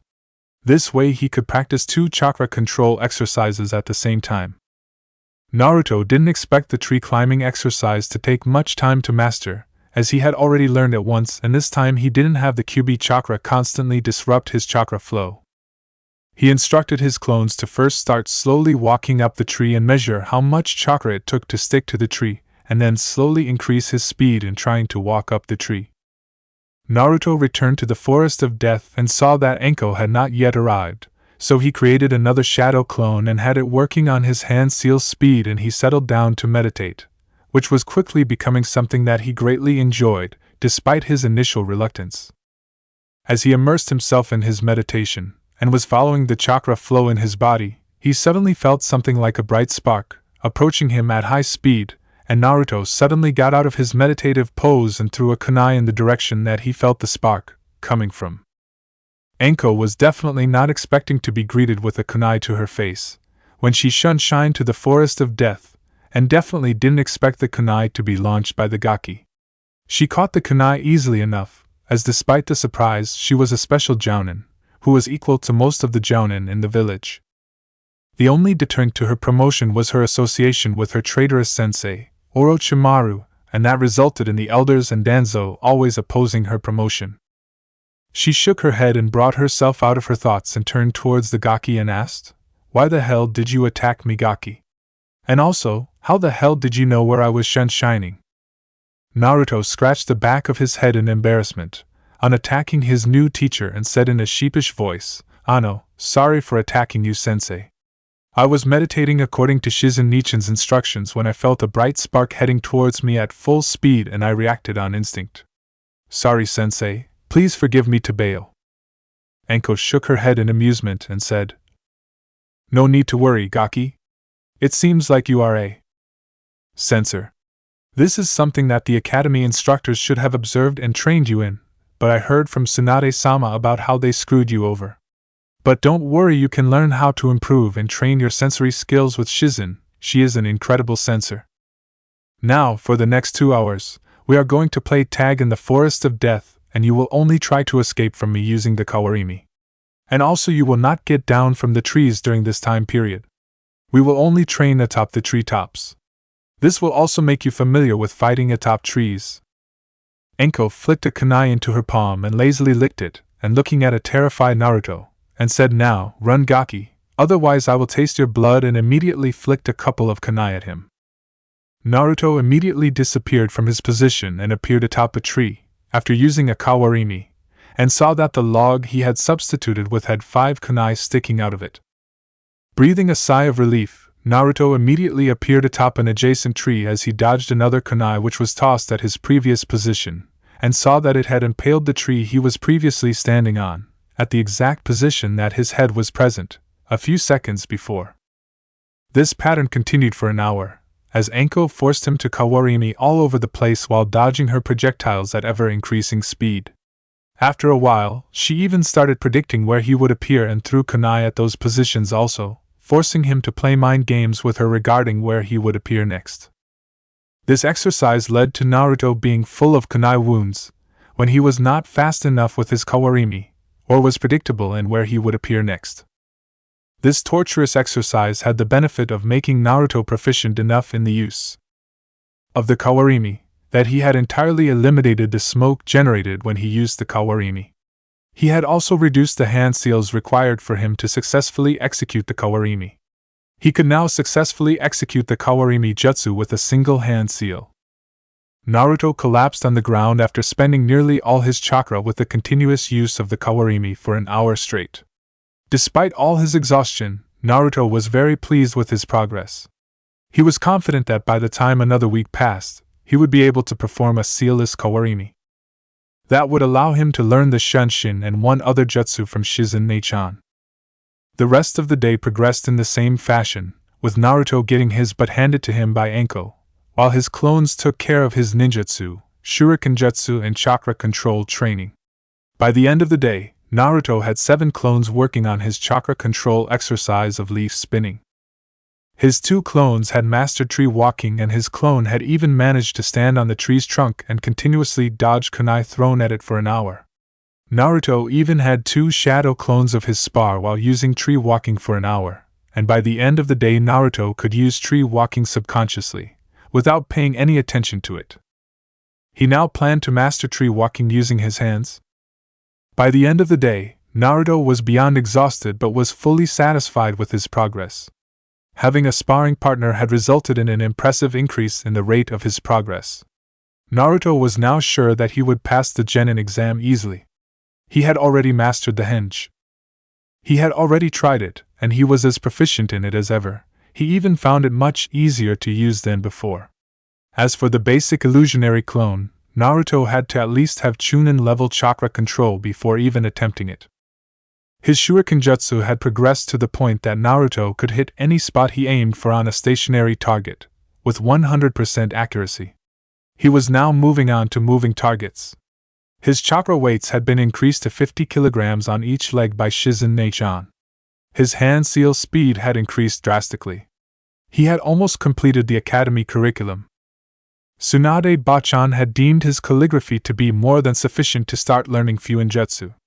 Guess, having a clone practice his calligraphy for nearly 16 hours a day for 8 days, had improved his calligraphy drastically. Even he, himself, was astonished at seeing his improved calligraphy. It no longer looked like chicken scratch, and it now looked like someone had printed it, and not handwritten. As Naruto contemplated his progress while lying on the ground after completely exhausting himself, his thoughts were disturbed by Anko, who also looked to be tired. "Well, Gaki? Time for you to go home. Meet me tomorrow, in the Forest of Death after completing your physical conditioning. We will continue the same type of training as we did today. And don't you forget to ask Shizen to train you in your sensory ability. It will be a very useful tool in your arsenal, so don't neglect its development. Train in your sensory ability, with Shizen after having dinner." Saying this, Anko disappeared in a leaf shunshin. With immense difficulty, Naruto picked up his bruised and battered body off the ground and proceeded to training ground 43 and saw his shadow clones still continuing with the tasks he had set them. Naruto carefully sat in a full-size posture and called out, "Guys, dispel one at a time, so that I can easily absorb your memories, without a headache." And at once the memories of all the training done by his clones hit him, one after another, and Naruto took 15 minutes to fully absorb and analyze the memories he had received. Naruto was happy to learn that his clones had made sufficient progress in mastering the tree walking exercise with his added twist of using hands instead of his legs to climb the tree. He had also made sufficient progress with the leaf spinning exercise. He could spin 5 leaves, one on the tip of each finger of one hand. Tomorrow he would proceed to the next step of doing it on both hands at once. Overall, he was very satisfied with the progress in his chakra-controlled training. Satisfied with his progress, Naruto slowly walked back to his new home and immediately went into the shower and stood beneath the hot shower for nearly half an hour, allowing the hot water to soothe his muscles and relieve the tension accumulated in his muscles. Sighing in relief, when he finally felt some relief, Naruto washed all the dirt and grime from his body and stepped out of the bathroom after wiping off the water from his body. Putting on a new jumpsuit, Naruto went to the dining hall and saw that Bachan and Neichan were already waiting for him. Greeting them with a smile, Naruto immediately began to wolf down his dinner at record speed, as all the training with Anko had left him knackered. Naruto let out a yelp when he felt a wooden spoon smack into the back of his head. Looking up from his food, he saw Shizen Neichan with a wooden spoon in her hand, looking at him with a severe expression. "What did I tell you about eating like a ravenous animal, Naruto-kun?" asked Shizen in a severe tone. "Sorry, Neichan. I am just very hungry. Anko-sensei tired me out completely. I don't think I have ever been this tired because of training," Naruto said in a sheepish tone, as Shizen had been beating manners into his thick skull, saying that every person should have minimum manners, especially someone aspiring to be Hokage. Nodding her head in agreement, Shizen said, "Be as it may, Naruto. That is no reason to revert back to bad habits. Now eat properly and then tell me how your training went." As this was going on, Tsunade was silently snickering as she saw Shizen repeatedly smacking Naruto with a wooden spoon as she made him eat with proper manners. She never did imagine that Shizen had in it her to be so strict. Shizen was proving that there was a reason that she was jounin. Tsunade decided to break up the banter between Shizen and Naruto, so she said, "Okay, enough. Now, Naruto, tell me how your training with Anko went." Naruto narrated the events of his day's training to Tsunade, when he suddenly remembered something and turned towards Shizen saying, "Shizen Nei-chan, today while I was practicing meditation, I suddenly sensed Enko arriving via Shunshin. It seems like I am a sensor. Enko-sensei told me to ask you to train me in sensing chakra. She said that you are a sensor too." Tsunade was not much surprised by this news, as she knew that both of Naruto's parents were excellent sensors.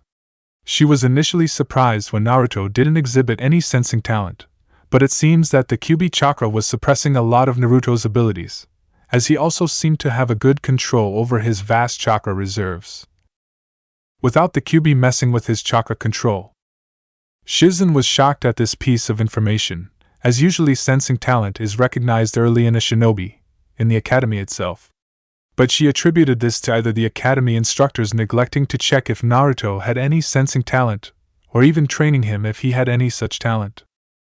It was also possible that, now that Naruto's chakra didn't have to fight to keep the Kyubii chakra in control, it was slowly exhibiting all its intrinsic characters.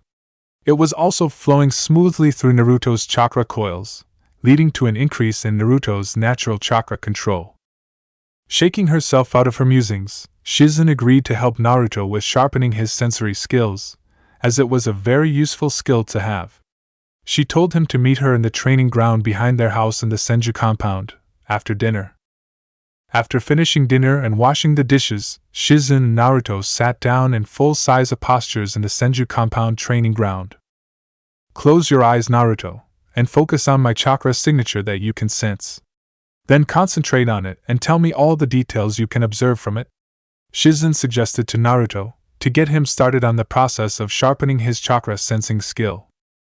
Naruto quickly closed his eyes and sunk into a meditative trance. He could clearly sense a chakra signature from where he knew that Shizen Nei-chan was sitting down. He focused his entire concentration on her chakra signature, and it paid results as he could slowly see that the chakra was near 3/4 of his own reserves and seemed to be both fluid as well as crackling at the same time. Naruto slowly opened his eyes and said, "Nei-chan, I can feel that your chakra reserves are nearly 3/4 of my own. And your chakra feels both fluid and crackling at the same time." Shizen beamed in pride and said, "Very good, Naruto-kun. You were able to sense my chakra reserves as well as the nature of my chakra. My elemental affinity is water and lightning.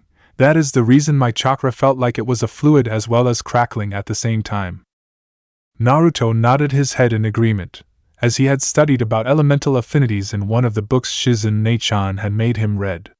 Naruto was very excited to learn elemental ninjutsu, but he knew that he first had to make sure that all his basics were rock solid. Naruto looked to Shizen Nei-chan and asked, "What should I do now, Nei-chan?"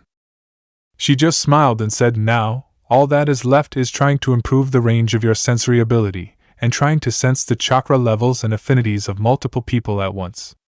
It will be very confusing and headache-inducing at first, but practice is the only way to improve this skill. From tomorrow onwards, combine this training with your mediation training, that way you can kill 2 birds with 1 stone. Now, it is time for you to go to bed. It took you nearly 15 minutes to get into a meditative trance and sense my chakra and its intricacies. I want you to work on the speed with your sensory ability, to the point that you are always subconsciously sensing everything around you, even while you are in relaxed mode. It will save your life someday, mark my words." Naruto returned to his room in Tsunade Bachan's house and immediately dispelled his 2 clones. Of them, one was practicing his calligraphy and his speed of writing kanji, while another was reading advanced mathematics and advanced physics, which was essential for high-level Fuinjutsu. It took him about 10 minutes to fully absorb and analyze all their memories. Satisfied with his progress, Naruto created 1 shadow clone and assigned him to work on trying to increase the range of his sensing ability. Naruto brushed his teeth and immediately went to bed, as he didn't want to be tired when he met Enko-sensei for training in the morning. The rest of the week progressed in a similar fashion. Naruto had finally managed to perform a sealless kawarimi with perfection. Now, he was working on trying to substitute with smaller and smaller objects, and he had dedicated 10 shadow clones to working on that daily. He had mastered tree walking and also his variant of it. He had mastered both the versions of the leaf spinning exercise Tsunade Bachan had told him to master. His leg weights had been increased to 80 kilograms per leg. He had finally hit a growth spurt, due to his now improved diet and rigorous physical training, and had grown nearly 2 inches in the 15 days since he had started training. Enko-sensei had been impressed by his dedication and progress, and had taught him a number of taijutsu moves belonging to the snake-style taijutsu. His range with his sensing talent had increased to 100 meters from the initial 10 meters, but he was still not able to differentiate between different chakra signatures in a crowd, and that usually gave him a headache. But he had managed to identify chakra signatures of people he was familiar with, even if they were in a crowd. His shurikenjutsu training with moving targets had also improved. Enko-sensei had him using the giant spiders in the Forest of Death for target practice. She also had him fight the giant spiders using only taijutsu. Due to their tough exoskeleton, it was difficult to kill them with only taijutsu, but he had improved with every session of fighting against them, and the power of his blows had increased drastically, even more than his admittedly high natural power. Enko also had Naruto spar against her occasionally without his weights, as she wanted him to be familiar with fighting at his full speed, as the first time Naruto had removed his weights and tried to move at his full speed, he had crashed into a tree. So, Naruto took of his weights for 2 hours every alternative day in order to get used to his true speed. Overall, Shizen Nei-chan was pleased with his progress and agreed to teach him the Shunshin Jutsu as well as another jutsu which she called the Kage Shuriken Jutsu. Chapter 6: Training for the Genin Exam Part 4. Senju Compound Training Ground, 15 days after start of training. Naruto stood at attention, visibly vibrating in excitement as Shizen Nei-chan was going to teach him 2 new jutsu. This was what he was waiting for. A new jutsu was better than even ramen, in his opinion. Speaking of ramen, Naruto decided to sneak away to Ichiraku for a few bowls of ramen, as he had not had even a single bowl of ramen, the food of the gods, in his opinion, in nearly 15 days, which was blasphemy. Naruto was disturbed from his dreams about swimming in a pool of ramen, when he heard Shizen Nei-chan clearing her throat to catch his attention. As Naruto concentrated his attention on her, Shizen performed the hand signs for Kage Shuriken Jutsu and launched a kunai at a training post, and watched as it multiplied into 20 kunai. Awesome, Nei-chan! I can now make 1 kunai multiply into hundreds of kunai, Naruto screamed in excitement. Shizen quickly brought him down from his excitement, saying, "Don't get too overexcited, Naruto. Any competent shinobi can block it using an earth wall, a water wall, by going underground, by blowing all of them away with a gust of wind, etc." Naruto quickly came down to earth from his high. He pouted and said, "Nei-chan, couldn't you have let me have my happy thoughts for at least a few minutes?" Shizen chuckled and said, "Don't worry, Naruto. It is my job to make sure that you don't get a big head. Also, this jutsu is very useful against bandits and lower-ranked samurai. The number of kunai multiplied depends on the amount of chakra used and the control you have on your chakra. This is similar to your Kagebun Shinjutsu, so I don't expect you to take long to master this. I want you to master it to the point of needing only a single hand seal. It originally requires 5 hand seals." Seeing Naruto nod his head in agreement, Shizen said, "Now follow my hands as I make the hand seals required and replicate them using chakra to use the jutsu." Naruto observed her hands as she slowly went through the hand seals, and he replicated them perfectly as he launched a kunai at the training post and softly intoned Kage Shuriken Jutsu. Naruto's jutsu was a success as his kunai multiplied into 5. But he was disheartened as he couldn't match his Nei-chan. Seeing his disheartened expression, Shizen just chuckled and said, "Naruto, you didn't honestly expect to match me on the first try, did you? I can make a kunai multiply into 50 at best. But the Sandaime Hokage could multiply a single kunai into hundreds of them with a single hand seal, according to what I heard from Tsunade-sama. I want you to reach that level of proficiency with this jutsu," Shizen said to Naruto. "It will take you a lot of practice and a long time to reach that level of proficiency with this jutsu, but I expect you practice till you reach that level of proficiency. Is that clear?"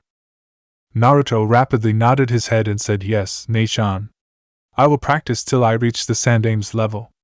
Now can you teach me the Shunshin Jutsu? Please. Please. Please." Seeing Naruto's pouting face, Shizen chuckled and said, if you can multiply your kunai into 20 with a single hand seal, I will teach you the Shun Shinjutsu. I don't want to teach you the Shun Shinjutsu at present, as I don't want to overburden you. You already have more than enough things to train in, for the moment. You performed the Kage Shuriken Jutsu to my satisfaction, and I will happily teach you the Shun Shinjutsu. Seeing as Shizen Nei-chan would not budge from her decision despite his incessant pleading, Naruto agreed to her condition, as despite his pleading Naruto knew that Shizen Nei-chan had a point. He was already training for nearly 18 hours a day on various things. This additional training for the Shun Shinjutsu would have just caused him to burn out. Training Ground 43. After a few hours, Naruto had just finished his exercise routine after increasing his leg weights to 90 kilograms on each leg. Naruto had also increased the number of repetitions of each exercise. Naruto had taken inspiration for his exercise routine from Guy and Lee. Naruto wanted to match them in taijutsu one day. But Naruto also added exercises for flexibility to his routine, as he didn't want a bulky body. He wanted a slim and streamlined body built for both intense speed and monstrous strength. Naruto finished his exercises and saw two of his shadow clones working on water walking, as that was the next chakra control exercise assigned to him.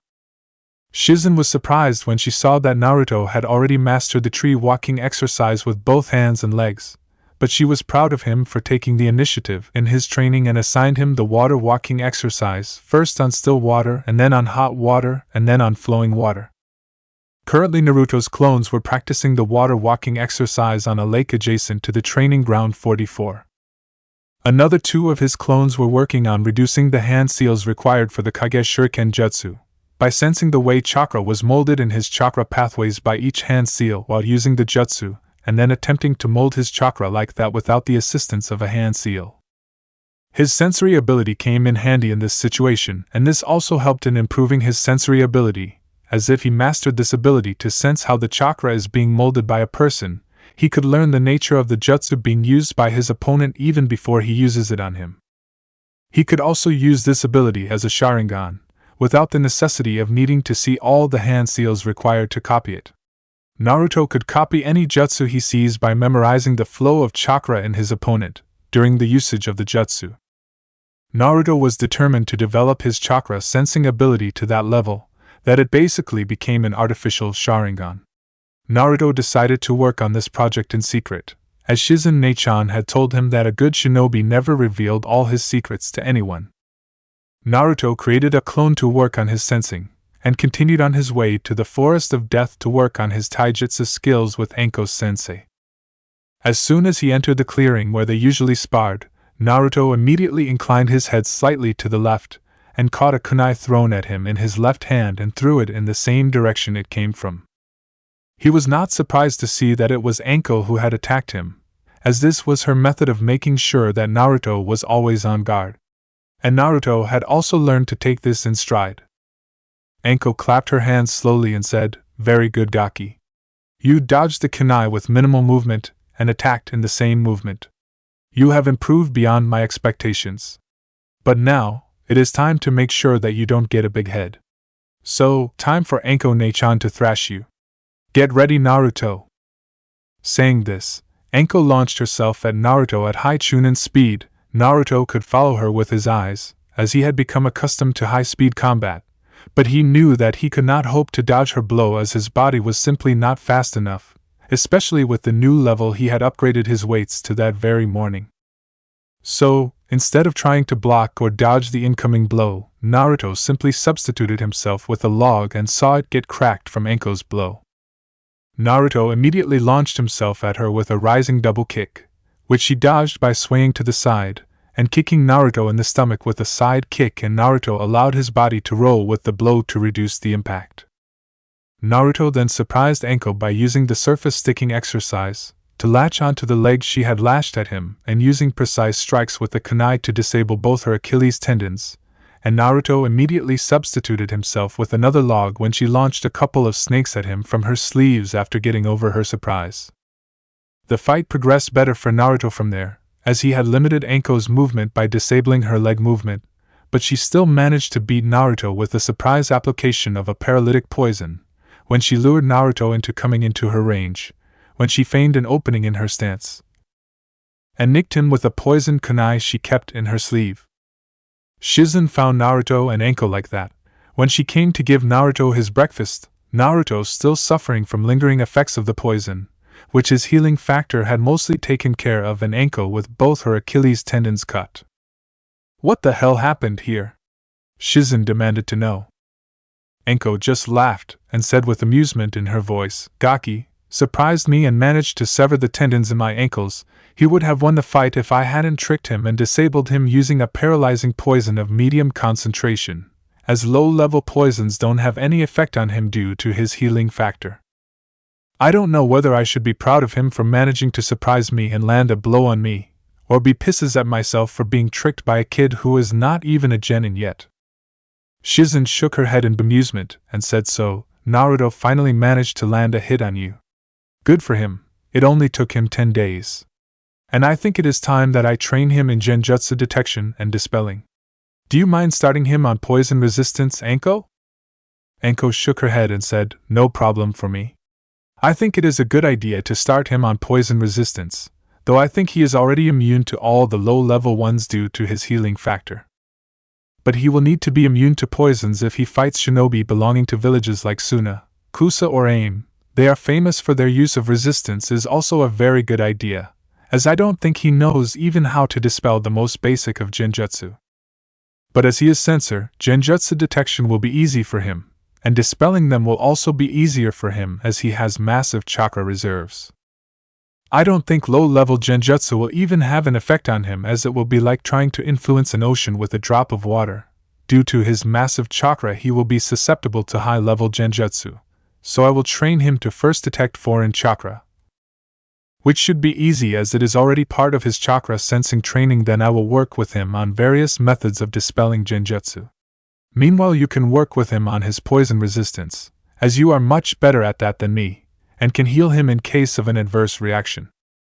Shizen nodded and said, that's settled then. I will take him with me after breakfast and start working on low-level poison resistance and detection, and you can work with a few of his shadow clones on genjutsu detection. With Enko's agreement, Shizen took Naruto with her to her office in the hospital, and Naruto created 3 shadow clones to work with Enko on genjutsu detection, while another 2 worked on water walking and a couple of shadow clones worked on the Kanai Kage Bunshin Jutsu. Naruto decided not to dedicate any shadow clones to work on chakra sensing, as training for genjutsu detection could also double as training for his chakra sensing. Naruto followed Shizen to her office, and sat on a couch she indicated to him, and waited as she went about mixing some herbs and chemicals she had in her office and then grinding them in a pestle. After that she extracted the pure poison from the pestle, using pure water manipulation and then boiling it in a hollow water bubble. Using pure water and fire, Shizen completed her preparation of the poison. She mulled over the fact that not many knew poison was her specialty. She had surpassed the queen of elixirs, Tsunade-sama, herself in that field. She was hoping to pass down her knowledge to Naruto by making him her official apprentice after he made jounin. She knew that Naruto would be a frontline fighter with his massive chakra reserves, so even she had upped her training in order to be able to teach Naruto better. She was a solid jounin level kunoichi, but had become a little rusty from having not seen combat in a long time, while she was roaming around the elemental nations with Tsunade-sama. She had recently upped her daily training after she had decided to teach Naruto, and she was back to the level she was originally at, solid jounin level. By her estimate she was about the level of Kurinai. Shizen had rediscovered her thrill for combat, as she had originally wanted to be a combat medic and not a pure medic. Shizen decided to use this opportunity to get herself to Kage level, as well as bring Naruto to that level, by making him her apprentice and teaching him properly, unlike that hypocritic pervert Kakashi. Shizen knew that she would not face any difficulty in making Naruto her apprentice, as Tsunade-sama had already made Sakura her apprentice, and taking Naruto also as her apprentice would not be without its problems, as most of the civilian council still didn't like Naruto, despite him no longer having the Kyubii within him. So, Shizen was sure she could take on Naruto as her apprentice by persuading Tsunade-sama, as she could teach Naruto everything that Tsunade-sama wanted to teach him.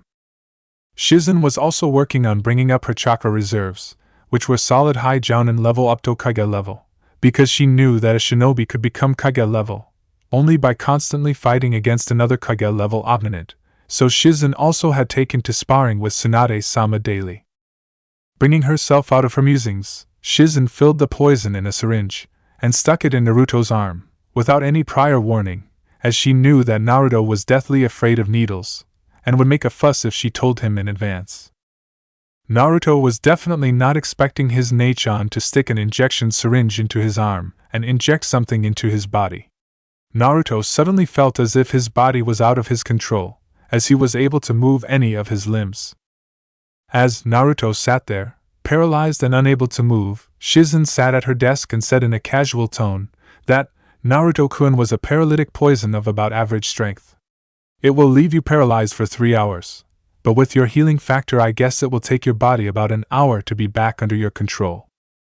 In the meanwhile, I will be continuously casting genjutsu on you and you have to detect them first, and then I will teach you how to dispel them. This way, you can work on both your poison resistance, as well as your genjutsu resistance. We will do this every day from now on. I want you to create a sealless shadow clone. It will follow my clone as it teaches you basic medical jutsu like how to prevent dehydration, how to regulate your body temperature, etc. This continuous exposure to poisons will also lead to massive improvement in your healing factor. I want you to be able to resist any kind of poisons. Once I am confident in your resistance to at least mid-level poisons and your chakra control has reached a satisfactory level, I will teach you how to extract poison from a body, and how to prepare poisons as well as their antidotes. It was then that Naruto discovered that though his body was paralyzed, he could feel his chakra and so molded his chakra sealessly, and created a shadow clone and sent it with Shizen Nichan's shadow clone to learn basic medical jutsu. While his clone was learning basic medical jutsu, Naruto spent an hour trying to sense small amounts of Shizen Nichan's chakra trying to influence the chakra in his system, and Naruto resisted it as much as he could.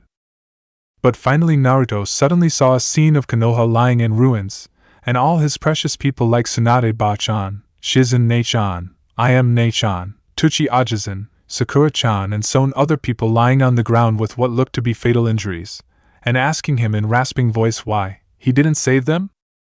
Then Naruto suddenly saw himself being impaled through his chest by Sasuke's Chidori, and felt an intense pain through his body. The scene then shifted to show Naruto himself being bitten on the neck by Orochimaru and the excruciating pain that accompanied it, before he blacked out.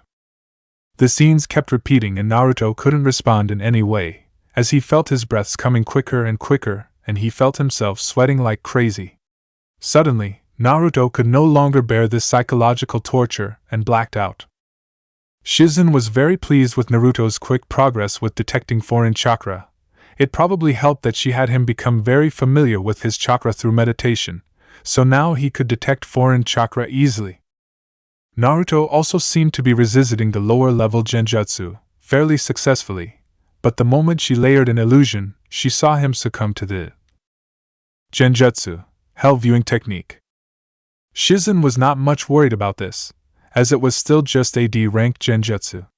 But she definitely started to worry when Naruto suddenly became catatonic and fainted after a while. Instead of panicking like a rookie shinobi, Shizen administered Naruto the antidote to the paralytic poison she had given him. When Naruto still didn't wake up, even after a jolt to his chakra system, Shizen immediately created a shadow clone to keep watch over him, and she shined to the Hokage's office to fetch Tsunade-sama. Hokage's office. Tsunade set down her pen and leaned back into her chair and let out a sigh of relief as her paperwork for the afternoon was completed. She never thought that there would come a day when she would be reduced to a paper pusher, or the day her hand would start cramping from doing paperwork. She blamed that blonde menace she considered her son/brother for this state of hers. He was the one who had reignited that dying spark of fire in her and made her take up the Hokage's hat.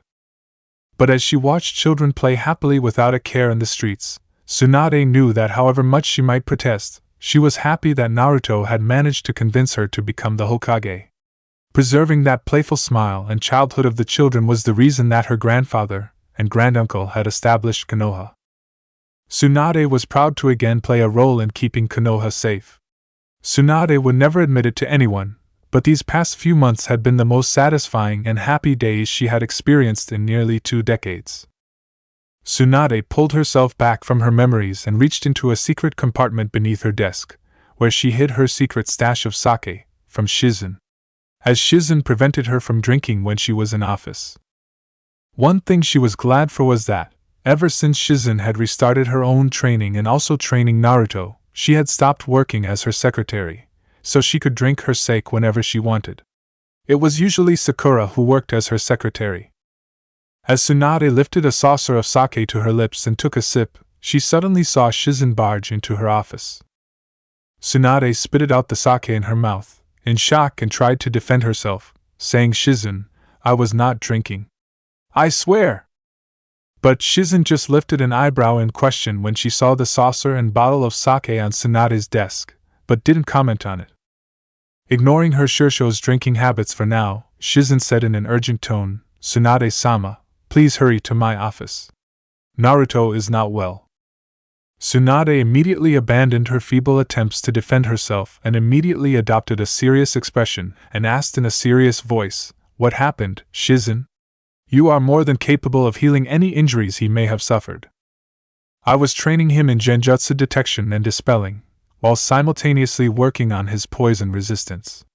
He was easily resisting the low-level genjutsu, so I used layered low-level illusions and he was caught in the hell-viewing genjutsu. I gave him the antidote for the paralytic poison I gave him, but he would still not wake up and instead seems to have gone into a catatonic state, similar to that of Sasuke Uchiha when Itachi used his Sharingan genjutsu on him. Mental healing is not my forte, so I came to get you," Shizen replied. "Well, let's get going, there's no time to waste.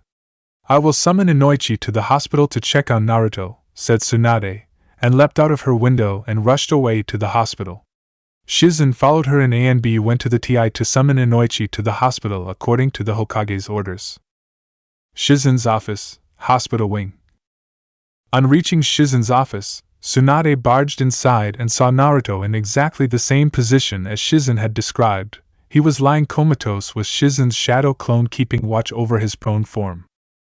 Tsunade immediately walked over to where Naruto's prone form was lying on a couch and activated the Mystic Palm Jutsu, and placed her palms, one on his forehead and another on his heart, and checked the readings and confirmed Shizen's diagnosis.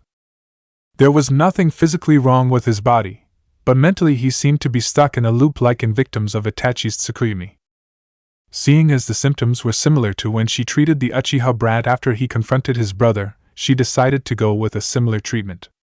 Reaching a decision, she concentrated pure yin chakra into her palms, and as it formed an almost emerald green ethereal flame in her palms, she placed them on Naruto's forehead and softly intoned, "Yin release, psychic revival."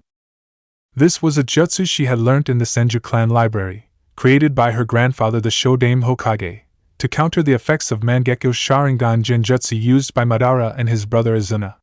It used a surgery of pure yin chakra to flush out the foreign chakra from the mindscape of the victim, and kickstart the healing of the mindscape. Tsunade was satisfied to see that Naruto had broken out of his catatonic state, but had become unconscious from all the strain on his mind. Just as Tsunade had managed to heal Naruto, she sensed that the Yamanaka clan head had arrived. Tsunade indicated to Shizen to let him in. As soon as Inoichi entered the room, he quickly took in Naruto's unconscious form on the couch and the concerned expressions on the faces of the Hokage and Shizen. He immediately stood at attention and asked, "Hokage-sama, you sent for me. What can I do for you?" Shizen narrated the events that led to Naruto's condition to Inoichi. And then Tsunade asked Inoichi, "I would like you to take a look at Naruto. A simple C-rank genjutsu should not have put him in such a condition." Inoichi listened to the events with rapt attention, and after hearing everything he got a glint in his eyes and said, "Hokage-sama, I may know what caused this, but I would like to inspect his memories once, before informing you about my hypothesis." With the Hokage's approval, Inoichi immediately used his clan jutsu to enter Naruto's mindscape and inspected his memories of the past hour. Satisfied about the correctness of his hypothesis, Inoichi exited Naruto's mind. Taking a moment to get his thoughts in order, Inoichi collected himself and addressed the Hokage. Hokage-sama, my theory was correct. Naruto was subconsciously suppressing the memories of his fight with Sasuke and his death at Orochimaru's hands. The genjutsu that Shizen-san used brings up makes the target see his worst fears and most feared memories. This resulted in Naruto's suppressed memories coming up automatically, and his mind was stuck in a loop trying to get to terms with them. So, what is your diagnosis, Inoichi? Will Naruto be fine? Tsunade asked after hearing the reason for Naruto's condition. Normally, being stuck like that in a memory loop of your worst fears and memories would result in psychological trauma. But in this case, I think that with regular counseling Naruto will finally come to terms with his death and Sasuke's betrayal, as I have not yet managed to make him get over his unhealthy habit of forgiving everyone, even at the cost of his own health. I think Naruto will finally accept that Sasuke was never a true friend to him, and he will be ready to do what must be done if he faces Sasuke again. I blame most of his unhealthy habit of letting everyone walk all over him, like Sakura does, on the Sandaime. So I can say that with regular counseling for the next 2 months, I think Naruto will be perfectly fine and will be perfectly fine even psychologically. Shizen sighed in relief when she heard Inoichi-san's diagnosis that Naruto would be fine, as she had been blaming herself for his condition, however accidental it might be. With his work done, Inoichi took his leave and left. After Inoichi's departure, Tsunade also left for her office, and Shizen took Naruto back to Tsunade's house and set him down on his bed in his room and created a shadow clone to watch over him. A few hours later, as Naruto slowly came to consciousness, he immediately took stock of his surroundings as he saw that he was not in Shizen's office, which was the last place he remembered himself being. But when he recognized his surroundings, he relaxed his body as he was in his room. Then Naruto suddenly started sobbing as the events leading to his unconsciousness suddenly asserted themselves in his mind. Naruto felt himself being hugged gently by soft hands and saw that it was Shizen Nei-chan. Patiently consoling him, she asked, "What happened, Naruto? Why are you crying?" It took Naruto a few minutes to control himself and reply, "I saw everyone I love lying dead in Konoha in ruins, Nei-chan. You, Tsunade-ba-chan, I am Nei-chan. Tsuchijiji everyone Nei-chan." And Naruto quickly succumbed to sobs again. He controlled himself and said, "I remembered the fight with Sasuke, Nei-chan. I remember him trying to kill me."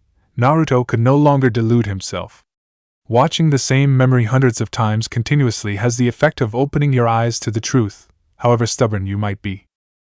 Naruto took a few moments to collect himself and continued, "I remember Orochimaru biting on my neck. I remember feeling intense pain unlike anything I have ever felt. It was like liquid fire was flowing through my body. I can remember being on the edge of unconsciousness and felt myself beginning to feel quite cold, and then I remember waking up in the hospital. What truly happened to me, Shizen Nei-chan? I need to know the truth, please, Nei-chan?" Naruto pleaded with her, with tears in his eyes.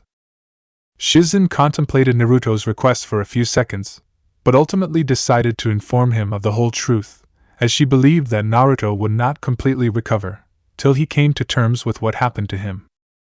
"You died at the hands of Sasuke and Orochimaru. Even before piercing you with multiple Chidori, Sasuke seems to have broken your neck, and the only reason you survived was the Kyubii. Then Orochimaru's curse seal and the lung injury from Sasuke's Chidori finally killed you again, and only the remaining Kyuubi chakra and nature chakra running through your system and your Uzumaki vitality kept you alive long enough for Tsunade-sama and myself to heal you. We also lost you twice on the operation table, and had to revive you using light lightning shocks to your heart." Shizen silently observed as Naruto seemed to become sadder and sadder as she recounted his condition to him. But she just hugged him and said, "I know this is hard to accept, Naruto. But it is the truth. You will only recover completely after you come to terms with it. But don't worry, you have me, Anko and Tsunade-sama to support you through every step of the way." After Naruto calmed down a bit, Shizen addressed him saying, "Naruto, for the rest of the day I want you to work on your chakra sensing skills and send shadow clones to practice your chakra control. I don't want you to exert yourself physically, as you need to rest for at least today." Naruto was in no mood to argue, and so just acquiesced to her instructions and did as he was told. The rest of the day, Naruto spent practicing his chakra sensing, while his clones were trying to make his own storage seals and explosive seals, while some other clones worked on his chakra control. It was quite tedious, but the meditation for the chakra sensing practice allowed Naruto to take his mind off the events of the day. The rest of the day passed away with Naruto trying to calm his mind from the revelations of the day. At dinner, Tsunade informed Naruto that he had mandatory psychiatric sessions with Inoichi once every 3 days for the next month. After dinner, Naruto spent another hour working on his Fuinjutsu before going to sleep.